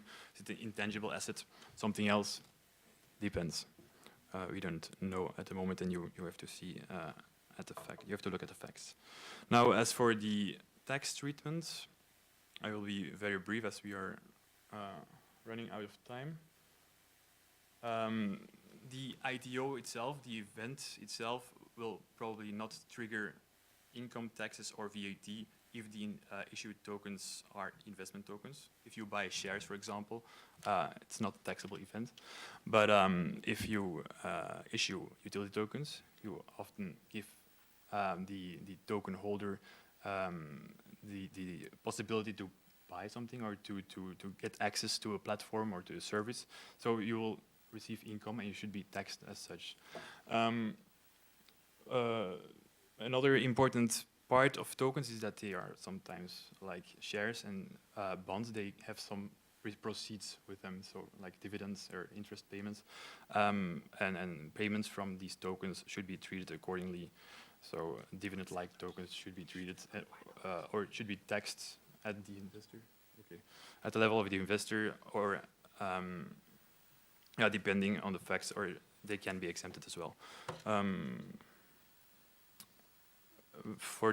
There are some miscellaneous taxes that might apply as well on tokens, such as the Belgian stock exchange tax, but yeah, that would bring us too far. Okay. Yeah, maybe just a concluding remark, because we're running out of time.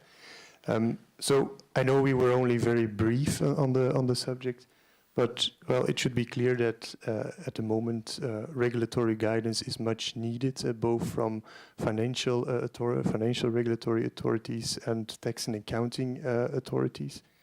One important question is, well, do we really need an amendment of existing legislation, or can tokens actually be fitted into pre-existing categories?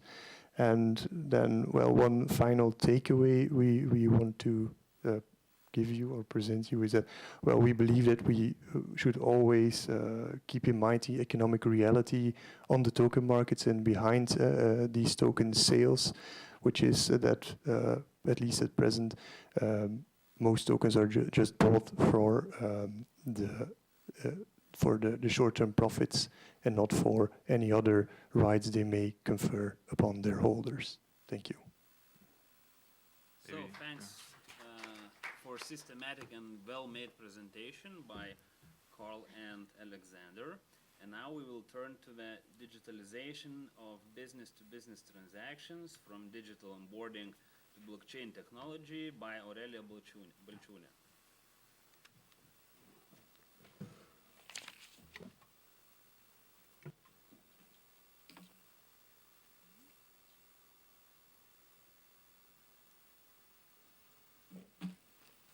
Perfect. Hello, my name is Aurelia. Today we are going to discuss about digitalization of B2B transactions. And why B2B? Because when we talk about business-to-consumer transactions, then we have a lot of regulation. And when we talk about business-to-business transactions, what we hope for is liberalism. Because of that reason, of course, we don't have lots of regulation in that area. But of course, there are many questions that need to be addressed. And today, what I heard from two previous presentations, I took actually those sentences to myself. There were two very important. So from Professor Murray's presentation, I heard one thing: the world is changing. And actually, it's true. 10 or 20 years ago, everybody, at least lawyers, they were very much skeptic about digitalization. We all thought that this is for IT guys, and it's definitely not for us. But since the business is changing, the law has to change as well. And we have to admit that. There are many questions that need to be solved, either on regulation level or in our level, when the clients come to us, when the government comes to the university and asks for a study on a certain matter. And in that case, law comes very, very much important. So what I am going to talk about today there are three topics. So first topic is related to digital onboarding. And why I selected digital onboarding is because I think 2 or 3 weeks ago, we had FinReg conference, one of the biggest conferences in the Baltics. And during that conference, we had many speakers from Singapore, from France, from the UK. But you know what I heard during that conference? Everybody was talking about digital onboarding, about AML, about KYC. This means that it really touches upon the business. And of course, it touches upon the law. Then there's a second topic. Second topic is related to e-commerce. Of course, online platforms. Everybody use online platforms, and it's usually dedicated to consumers. But of course, these are prepared by the business, and even in business transactions, these platforms are used. And even I heard that today we will have a I think the fourth or the fifth topic about platform to business, new initiative. So I'm not going to talk about that. And then the third very interesting and important topic to talk about is, of course, blockchain. So we heard about ICOs, and ICOs are very much related with blockchain. Now what we hear in the market, we hear a lot about smart contracts. And then people are asking, so is it a contract or not? Is it a computer code or what is that? So these are all the technologies that are actually used in the market. And that is why I would like to go further to the topic and talk about digital onboarding. So of course, everybody in the business were thinking how to onboard the customers digitally. And of course, they were thinking not only about the consumers, which are not that technology friendly, except for Z generation or millennials. But then when we come to businesses, of course, businesses do not want to go to Singapore. They actually want to have a relationship performed and the contract signed digitally. So when we have that, of course, everybody's thinking how to onboard the customer digitally. When they think about the first start and the first very beginning of the communication with the client, first of all, we have to onboard the client using KYC, know your customer tools.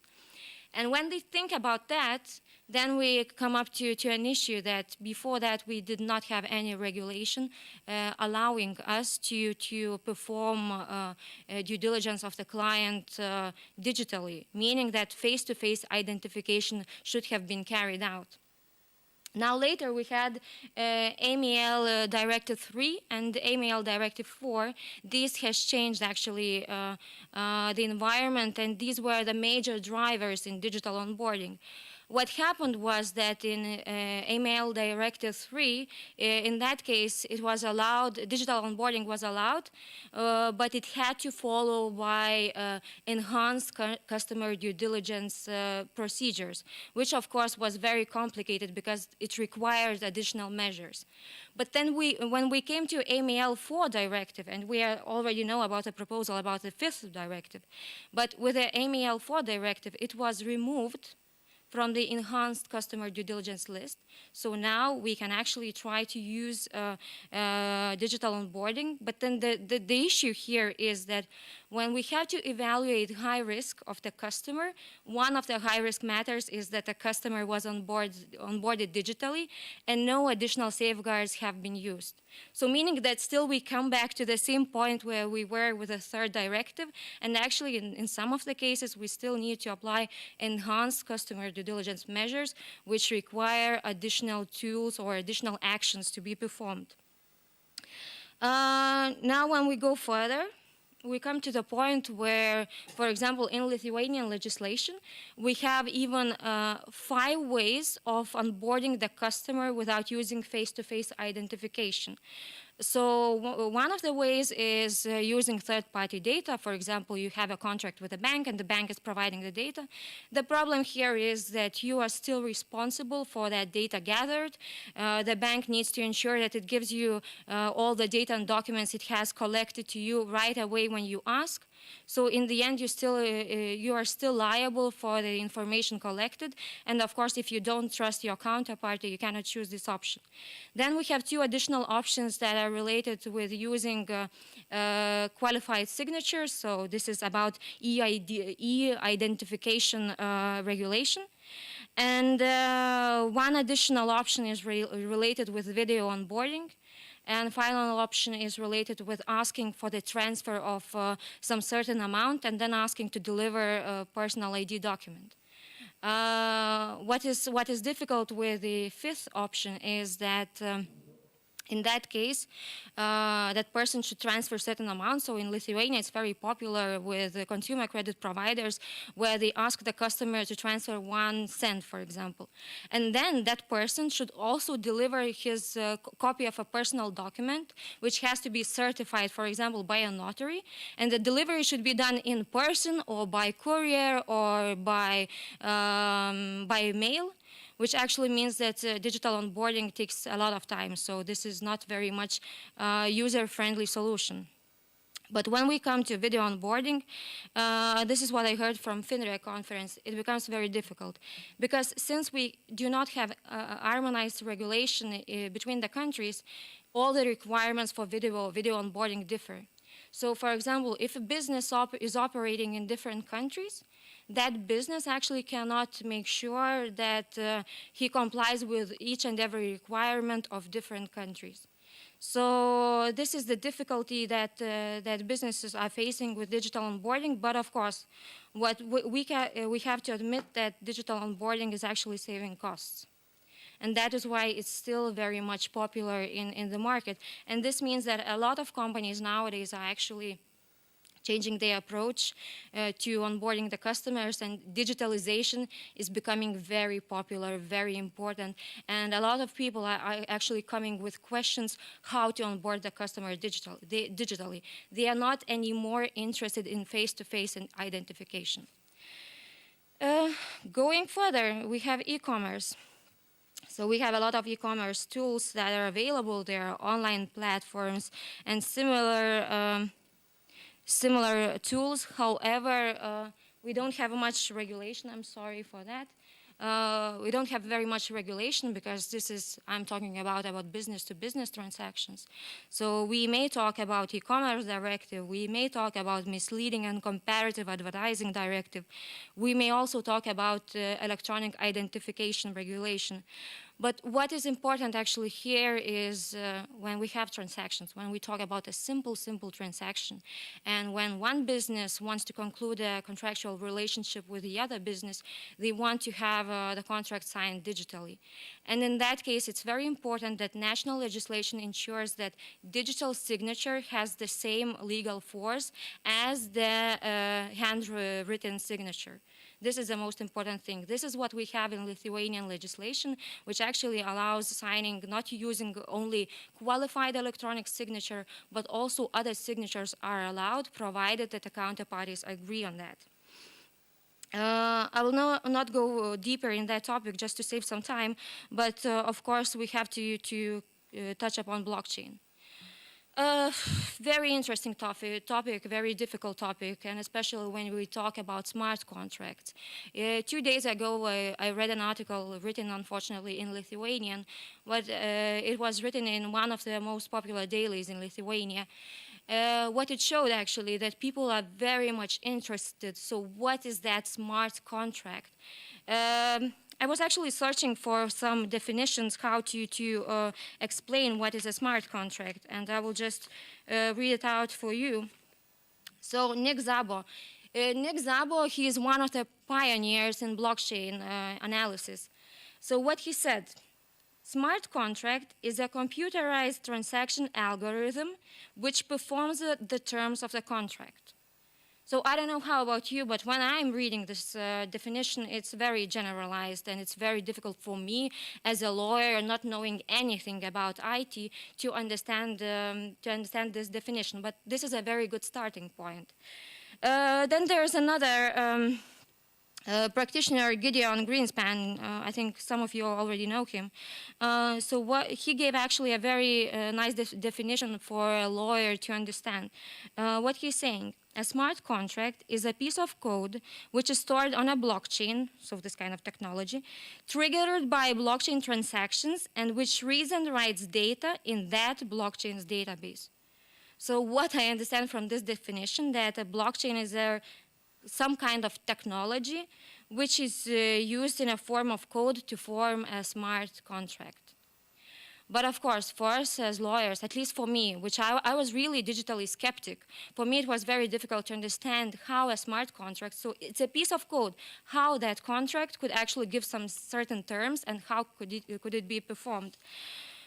Because of that reason, in practice, if you go through many databases to search articles, you will find a lot of articles stating about whether a smart contract is a contract or not. There will be a lot of them. And I was trying for myself, I was trying just to understand, so is it a contract or not? And I found like 4 statements that could help me to conclude that this is a contract. So first statement is that smart contracts are used to govern certain relations between the parties. So of course, if a smart contract is concluded, somehow it governs a relationship between me and the receiver, and there's a result. So second statement is that despite its nature, conclusion of a smart contract requires the will of the party concluding it. So certain action still has to be performed. Although blockchain is very automatic, but still somebody needs to press the button, I don't know, to initiate the transaction. Third thing, as I mentioned before, execution of a smart contract creates a certain result. So if we have a result from the very beginning going further, maybe we can conclude that we have a contract. And finally, having such contract concluded in electronic form does not eliminate its validity. It should be recognized as a certain form of legal arrangement. So certain form of legal arrangement. So maybe we could find some arguments why this should be recognized as a contract. But then, of course, since we are lawyers and we are researchers, we, of course, need to search for certain solutions and maybe some difficulties. So I was searching for some challenges which we face in analyzing blockchain technology and especially the smart contracts. So I found some basic points where we need we need to spend some time for analysis. So first thing is that blockchain technologies operate like computers, as we discussed, which means that cross-border transactions are carried out constantly. And the difficulty here is that if the transactions are carried out constantly on cross-border basis, what actually means that in certain cases we need to comply with many legal requirements of different legal jurisdictions. So the difficulty here is to comply with all of them. In addition, of course, blockchain can have some potential anonymity. And in that case, in these transactions, this may have legal implications with respect to determination of the counterparty, and especially when we are talking about capacity of the counterparty. Of course, we need to check whether the counterparty is eligible to conclude the contract. Furthermore, it is yet not clear how the validity of the contracts would be affected in case of possible errors. For example, you can imagine that these smart contracts will not be drafted by lawyers. Maybe very advanced lawyers, they really know good, they really have good IT skills. But for me, as a lawyer, it would be very difficult to draft a smart contract, meaning that I will hire an IT guy who will draft a smart contract. So how to ensure that no errors are made there? And if these errors are made, how they will be corrected in legal perspective? Not in a matter of practice, but how this will be corrected in legal perspective, where one counterparty is saying that, well, everything is okay, but the other one is saying, look, there's an error. Then, of course, I actually read in one article the question of jurisdiction and governing law. And this is a question where well, a smart contract, as we talked, it does not have any legal provisions per se, which actually means that you will not find any language there about jurisdiction and governing law, meaning that we will have to try to use Brussels regulation or Rome regulations, and in that case it might be difficult because they are not adapted to this very digital society. So I'm saying and telling a lot of issues that we have, but of course, what we have to admit here that the society is changing, digital world is coming to the law. The law has to answer the many questions which sometimes have to reach regulation. But it's a very interesting timing for us as lawyers just to adapt and to develop our knowledge. Thank you very much. Thank you, Aurelia. And now we will hear Business to Business Unfairness 2.0, New Developments Regarding Platform to Business Trading Practices by Agnieszka Jablonowska.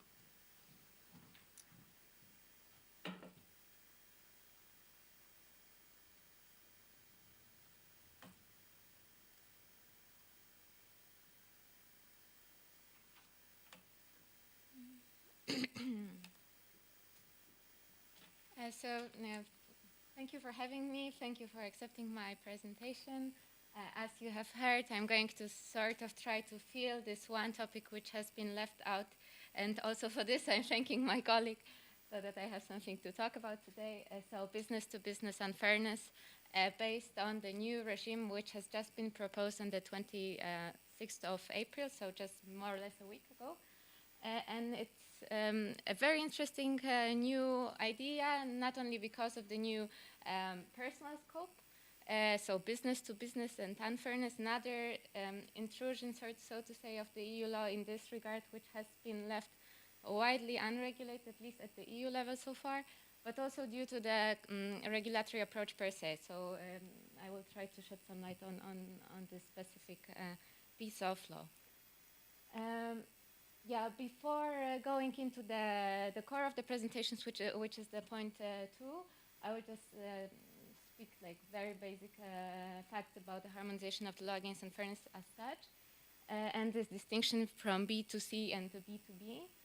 Then I will move to the proposal and then conclude with some final thoughts.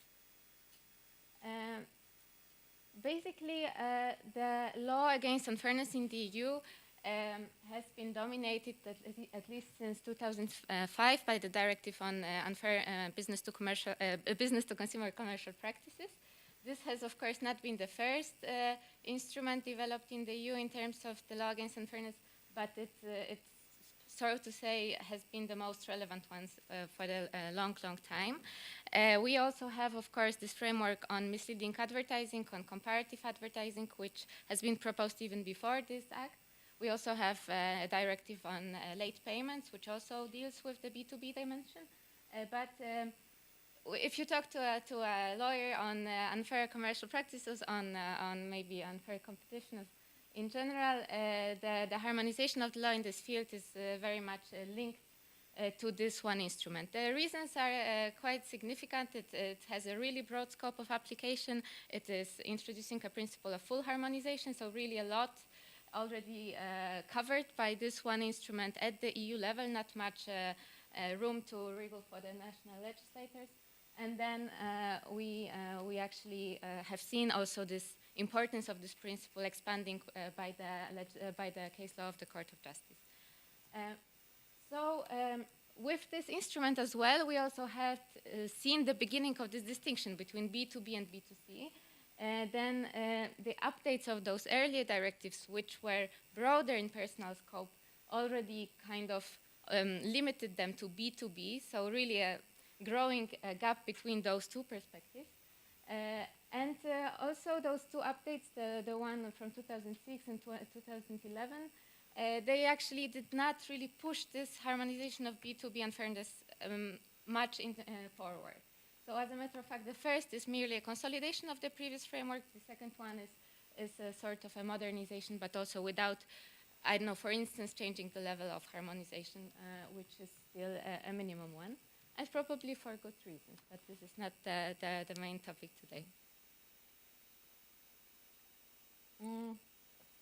What we have been seeing more recently is, however, perhaps a step in a more, so to say, expansive EU law in this field of B2B unfairness, and the first one is the directive on trade secrets. This is really like an instrument which comes back to the very, very initial discussions on what the law of unfair competition is and how it then developed due to all these European discussions into law against unfairness more generally. So this is an instrument which really touches on the core of the old frameworks on unfair competition law, which were mainly concerned with the protection of competitors, and then the other parties were so to say, like protected by proxy. Then we have the two proposals. First, also from April this year, from 12th of April, on the unfair trading practices in business-to-business relationships in the food supply chain, a very long title, and a very long discussion which led to the final adoption of this proposal. So we have had those discussions already for many, many years. There were numerous initiatives linked to self-regulation, supply chain initiative, and so forth. They did not produce the results that the European legislator, at least DG Agri, was hoping for, and then they came up with this proposed directive. The approach is sort of similar to what we know from unfair commercial practices law, the one on B2C. So we have a blacklist, a sort of this kind of analysis what is fair, what is unfair. And then we have this proposal which I would like to focus on today, which is the one from 26th of April on promoting fairness and transparency for business users of online intermediation services. Again, a very long title, and this one is a regulation, as you can see, would be a regulation if adopted successfully, and also refers to fairness in the title, but let's see if this is really this kind of fairness which we know from the existing instruments, so at least. Yeah, so the 26th of April. Why do we actually have this initiative? So why did the Commission come up with this proposal at the very end of this current mandate? Of course, it has to do with this digital single market strategy adopted 2016, and then in the midterm review, it also very much emphasized this problem that apparently there are issues to be addressed in the digital economy, especially between online platforms, which are currently considered as like gateways to the consumer markets, especially, and the business users, so the suppliers to those consumers. So we are speaking about like a triangular relationship here. And because of this gateway function, because of the network effects which actually fuel this function, there were these problems like imbalance of bargaining power resulting in, for instance, unilateral and unannounced changes to terms and conditions, the listing of products and services without informing or without stating any reasons for it. So for instance, if you're selling something on Amazon, Amazon could actually be acting also as your competitor and use the data which it has about the whole marketplace and then delist your offers or for instance, promote his own offers. That's the problem of differentiated treatment and hybrids, so where you have a platform which is your sort of intermediary but also a competitor. Also unclear search ranking parameters and unclear practices regarding access to data generated through the services, but also general data about, for instance, consumers with whom you contract. A lot of those information could technically be withheld as and the reasons for this would not necessarily be stated in the terms and conditions. And then the lack of effective redress possibilities caused and perpetuated in a sense by the private international law, as also noted by my colleague before. So there is a lot of course, like freedom to choose the applicable law, to choose the forum, and this leads to actually those traders essentially opting out of any sort of effective redress possibility. So the aim, which the Commission at least declares in the first article of this proposal, is to provide transparency and effective redress possibilities. So fairness is no longer there. And also not only to these business users of online intermediation services, but also when you look further, also to a limited extent to corporate website users indexed on search engines. What are the online intermediation services? Because in fact, these are the ones which are like, form the core of the proposal. As I will be talking in a minute, search engines are only covered in a very limited scope. Online intermediation services constitute information society services. That's the meaning, the term we know from the European Ecommerce law, Ecommerce directive, and the further legislation on that topic. So this is not something we would find surprising, though, as I have recently figured, could have some maybe unexpected results, at least to some platforms. They allow business users to offer goods or services to consumers. So this already brings this idea of a triangle, which I was mentioning before. So we need to have provider of an information society service, a business user, and a consumer. Consumer is defined by means of this very regular EU definition, so a person acting outside trade, business, craft, or profession. And then it also clarifies that this has to be consist in facilitating of the initiating direct transaction and so forth, but the transaction itself can be concluded even outside the platform. So in a couple of examples, we will see that this has quite an important Yeah, this is quite important in general. And then the third one, that the services, all of them need to be provided on the basis of contractual relationships. And then the only actual problem here are search engines, which not necessarily have a contractual relationship with all the people using them. And then business, especially the corporate website users, index on those search engines. But I think this was the reason why the EU legislator decided to actually take them and put them specifically in this proposal where they were, the search engines were, they wanted them to be covered. So we have this as a sort of, as a condition for to be qualified as a provider of online intermediation service, but the fact that search engines are out is not necessarily problematic because this is covered as well. As I will be telling you, perhaps not the same goes for the remaining 2 points. And interestingly, if the business user and the consumer are respectively established or resident in the EU, the instrument would apply. This is really helpful because this has this sort of an extraterritorial dimension into it. So not necessarily the platform has to be established in the EU, but then the whole framework would already be applicable if the business user is established in the EU, and then if it actually directs its activities to consumers from the EU. So this is sort of important for the digital economy, also for the reasons of private international law, for instance. So we have this triangle. Then the very first example that comes to your head, perhaps it's platforms like Booking.com, Expedia, Amazon, maybe eBay, although then we have to remember business users, consumer users. Then in case of eBay, consumer side is not problematic. In case of business users, depends. Probably the Commission says in the recitals that collaborative platforms, so platforms where you have both business users and consumer users, would be in the scope as far as those business users are concerned. But this is not only important for those provisions on transparency of terms and conditions, but also, for instance, implementation of internal dispute resolution system. So the qualification, if this is a intermediation service or not, is important also to know whether the platform is required to, for instance, take those costs of implementing an internal dispute resolution system. So maybe eBay would be in, but what about Airbnb, BlaBlaCar, maybe Airbnb more likely than BlaBlaCar? What about Uber?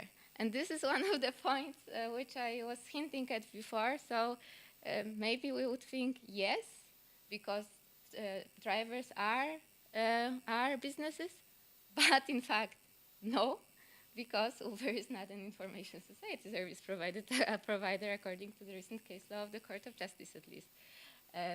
That would be my at least tentative conclusion, but I don't think this is a result that the Commission was planning to achieve with this. Then we have app stores, we have like those. Then already hinted the Google situation, which not necessarily captured by the definition itself, but remaining in the scope because it is a search engine, and therefore, as far as it's a search engine, then therefore covered by this one provision on ranking. Then interestingly, we have Facebook, which is also in scope, as far as it allows businesses to have like pages and then contact consumers through those pages. Also, like this would probably mean you have to implement an internal dispute resolution system.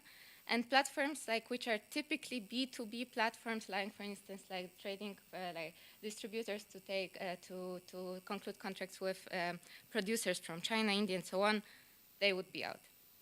So what do we have actually in the regulation itself? We have basic principles on transparency, availability of contract terms, so they have to be drafted in clear, intelligible language and so forth, and always available to the user. And you have some provisions on the modification. So as soon as there is a modification of a term, it has to be notified to the business user. If the terms are not transparent or available, this leads to unenforceability, so they're not binding on the business user. If they are not notified, the modification is not notified, then they become null and void. Then you could go also into a lot of detailed discussions about those consequences, but the basic point is that there are actually some consequences of legal consequences of the breaches of transparency provisions. Then there is no substantive control of contract terms, only an indication of what has to be found there, such as ranking parameters. Then a whole lot of discussion, what is ranking parameter, what are the most important ranking parameters, and so forth. Of course, not the disclosure of an algorithm, but still. And then this covers the ranking parameters, cover both search engines and those on those other platforms. So the business user wants to know why he's ranked higher or lower than his competitor, for instance. Then the problem of hybrids I mentioned also has to be disclosed, that there could be a differentiated treatment. So for instance, Amazon is going to promote its own offers at the expense of the business user, and then most favored nation clauses. So the limitations to contract on better terms outside the platform, they are not prohibited, but they have to be disclosed. Here we enter into a lot of legal questions about competition law, because then they are actually in many cases perceived as a violation of competition law.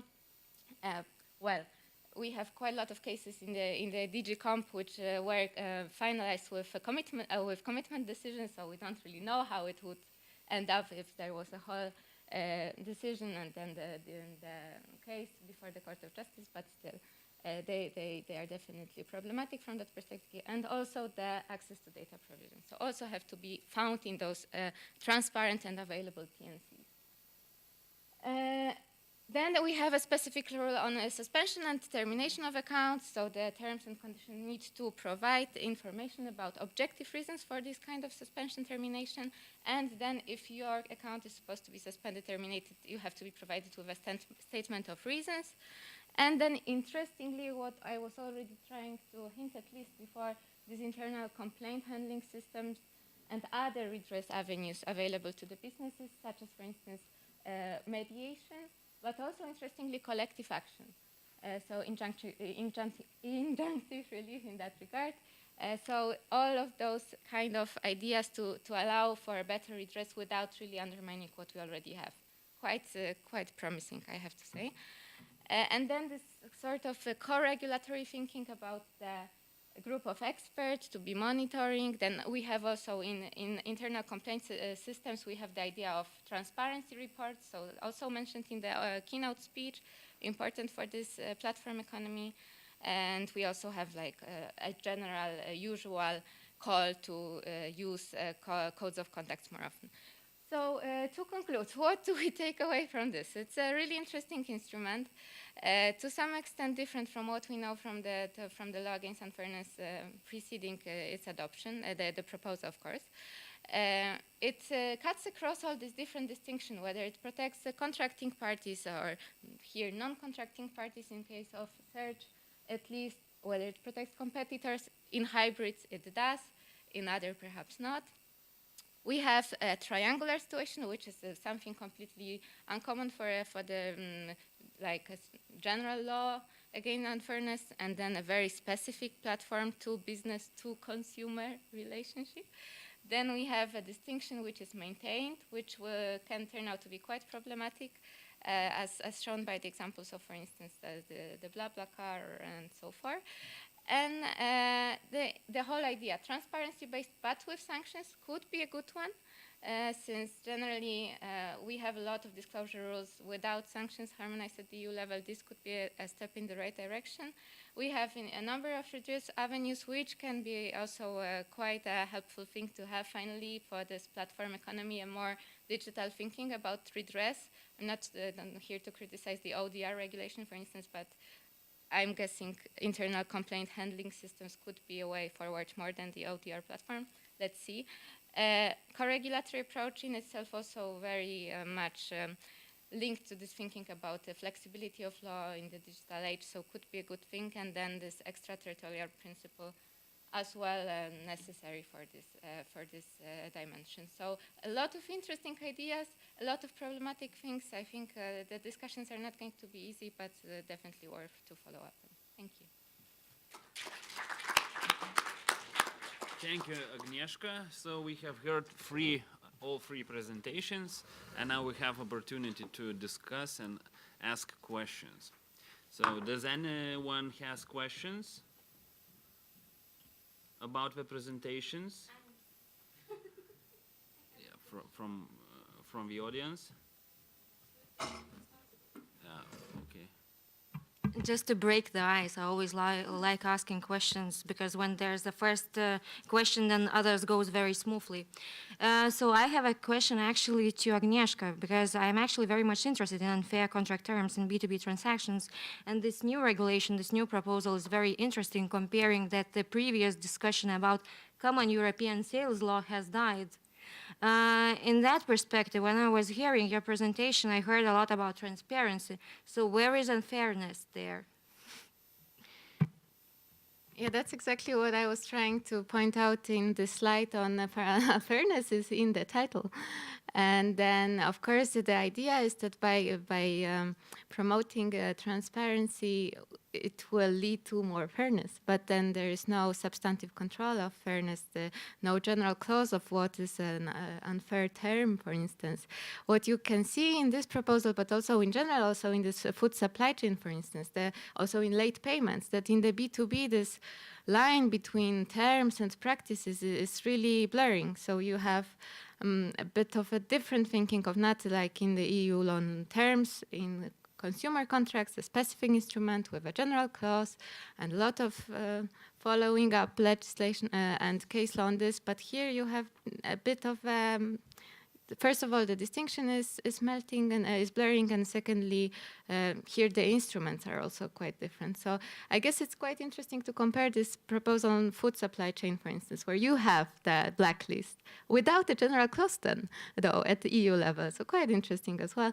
And here where you, in fact, have, you tell the platform what they have to put into those terms, like what kind of topics that need to be covered, but they don't tell them how to cover them. They only say this should be covered in a transparent way and always be available. So these are the two things. And then they kind of probably think the competition law will cater for the rest of it. So especially with more transparency, like yeah, typical thinking of more information is helping the market, so to say. Let's see, but yeah, but in any case, the idea of redress and transparency is linked to each other as a new maybe idea for fairness. So. Thank you. Anyone else?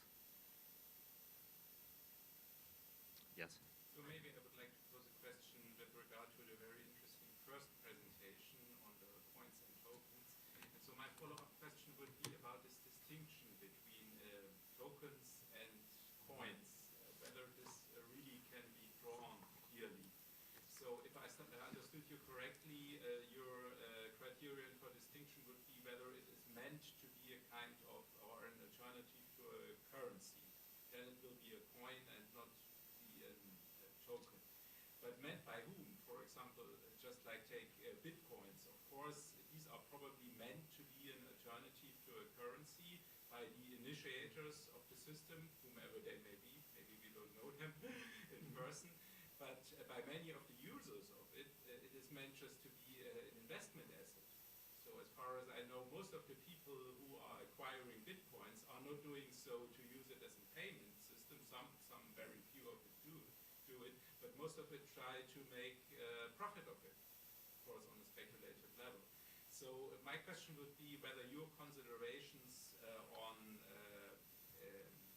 investment tokens would not also apply by and large to these investment coins.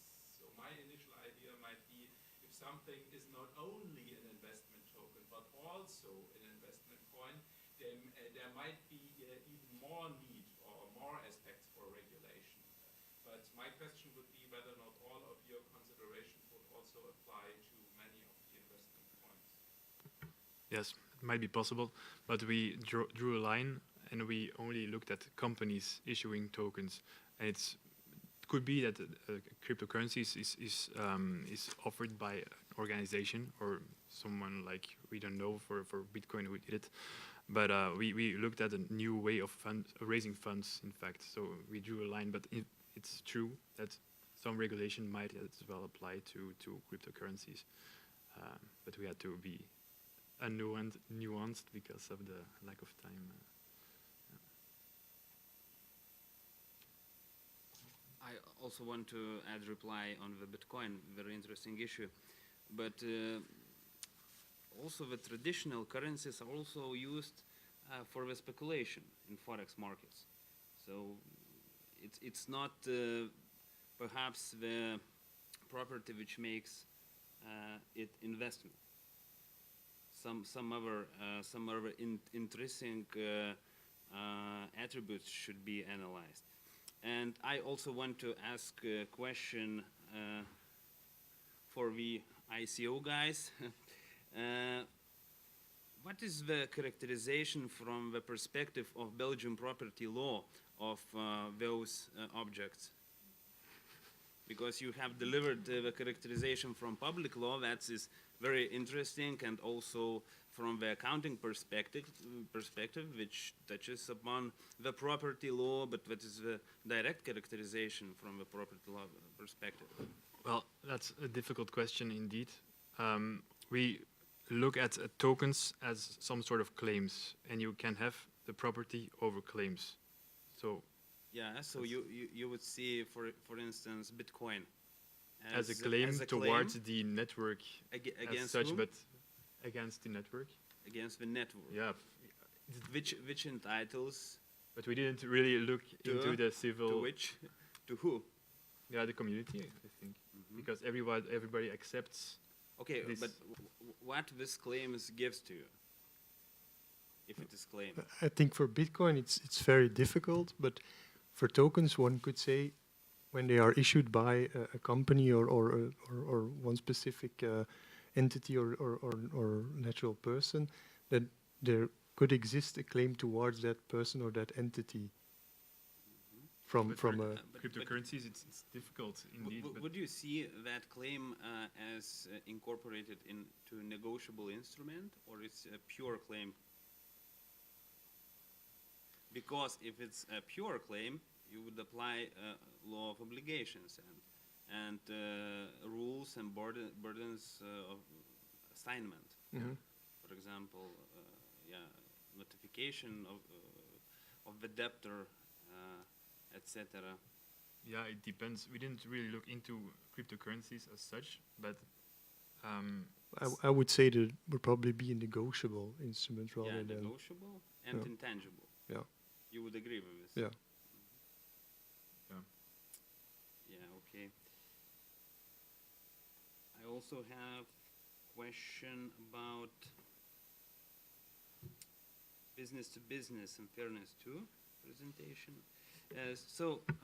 Is it legally correct for EU law and policy, from EU law and policy perspective, to characterize contract B2B, B2C, C2C, taking into account not the ultimate counterparties, but platform and client?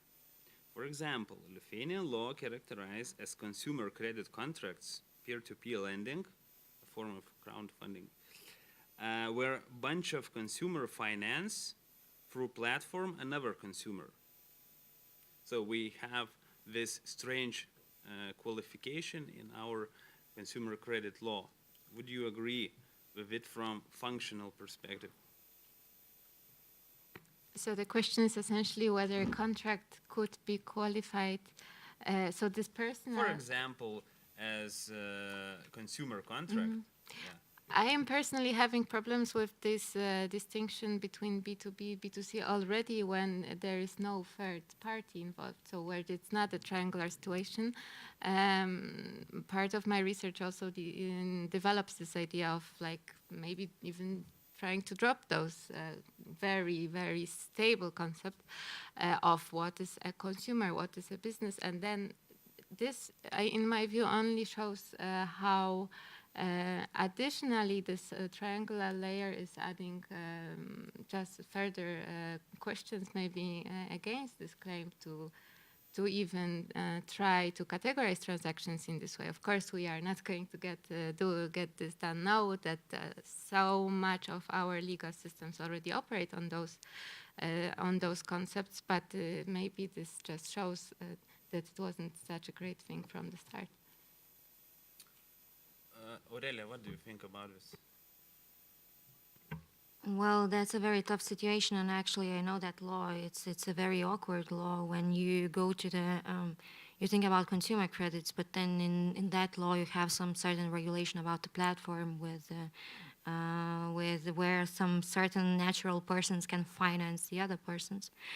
When we think about the unfairness and these new regulations, it's very difficult to as Agnieszka said, very difficult to draw distinction here. And this triangle, it doesn't work somehow because on the both sides you have consumers. So I think this is a new challenge for us to develop and to understand. And maybe anyone else has questions? No? Yes? I would like to ask ISO guys, you know that Lithuania is one of the most popular destinations to start ISOs in Europe, and when you were giving your studies, it's just for, I'm interested, have you heard about Lithuania? Because, like, I heard that Lithuania is the first country which gathered the most money from ISOs, so have you heard about Lithuania when you were giving your studies? Yes, we have. Well, you know where Lithuania is? Well, we have heard that Lithuania, I think Switzerland, and even Gibraltar, that they are really trying to become the safe havens, let's say, for everything related to crypto and ICOs. Liechtenstein and Belarus as well. Liechtenstein as well, yes. All Okay, right. yeah. So yeah. Yes. What? May I add something? Yeah. Actually, about the ICOs and Belarus, 2 weeks ago we had a partner from Belarus which came to Lithuania and actually told about the Belarus initiative. So actually they have a technology park, and companies that sign an agreement with a technology park, they can actually raise ICOs there, and then they do not have actually any strict regulation. And for that reason, a lot of companies nowadays are going to the Belarus. So this is what I am adding to your discussion about Belarus, why it's so becoming known at least, or even popular between ICO guys. Yeah. They're not taxed at all. So why wouldn't you go to Belarus?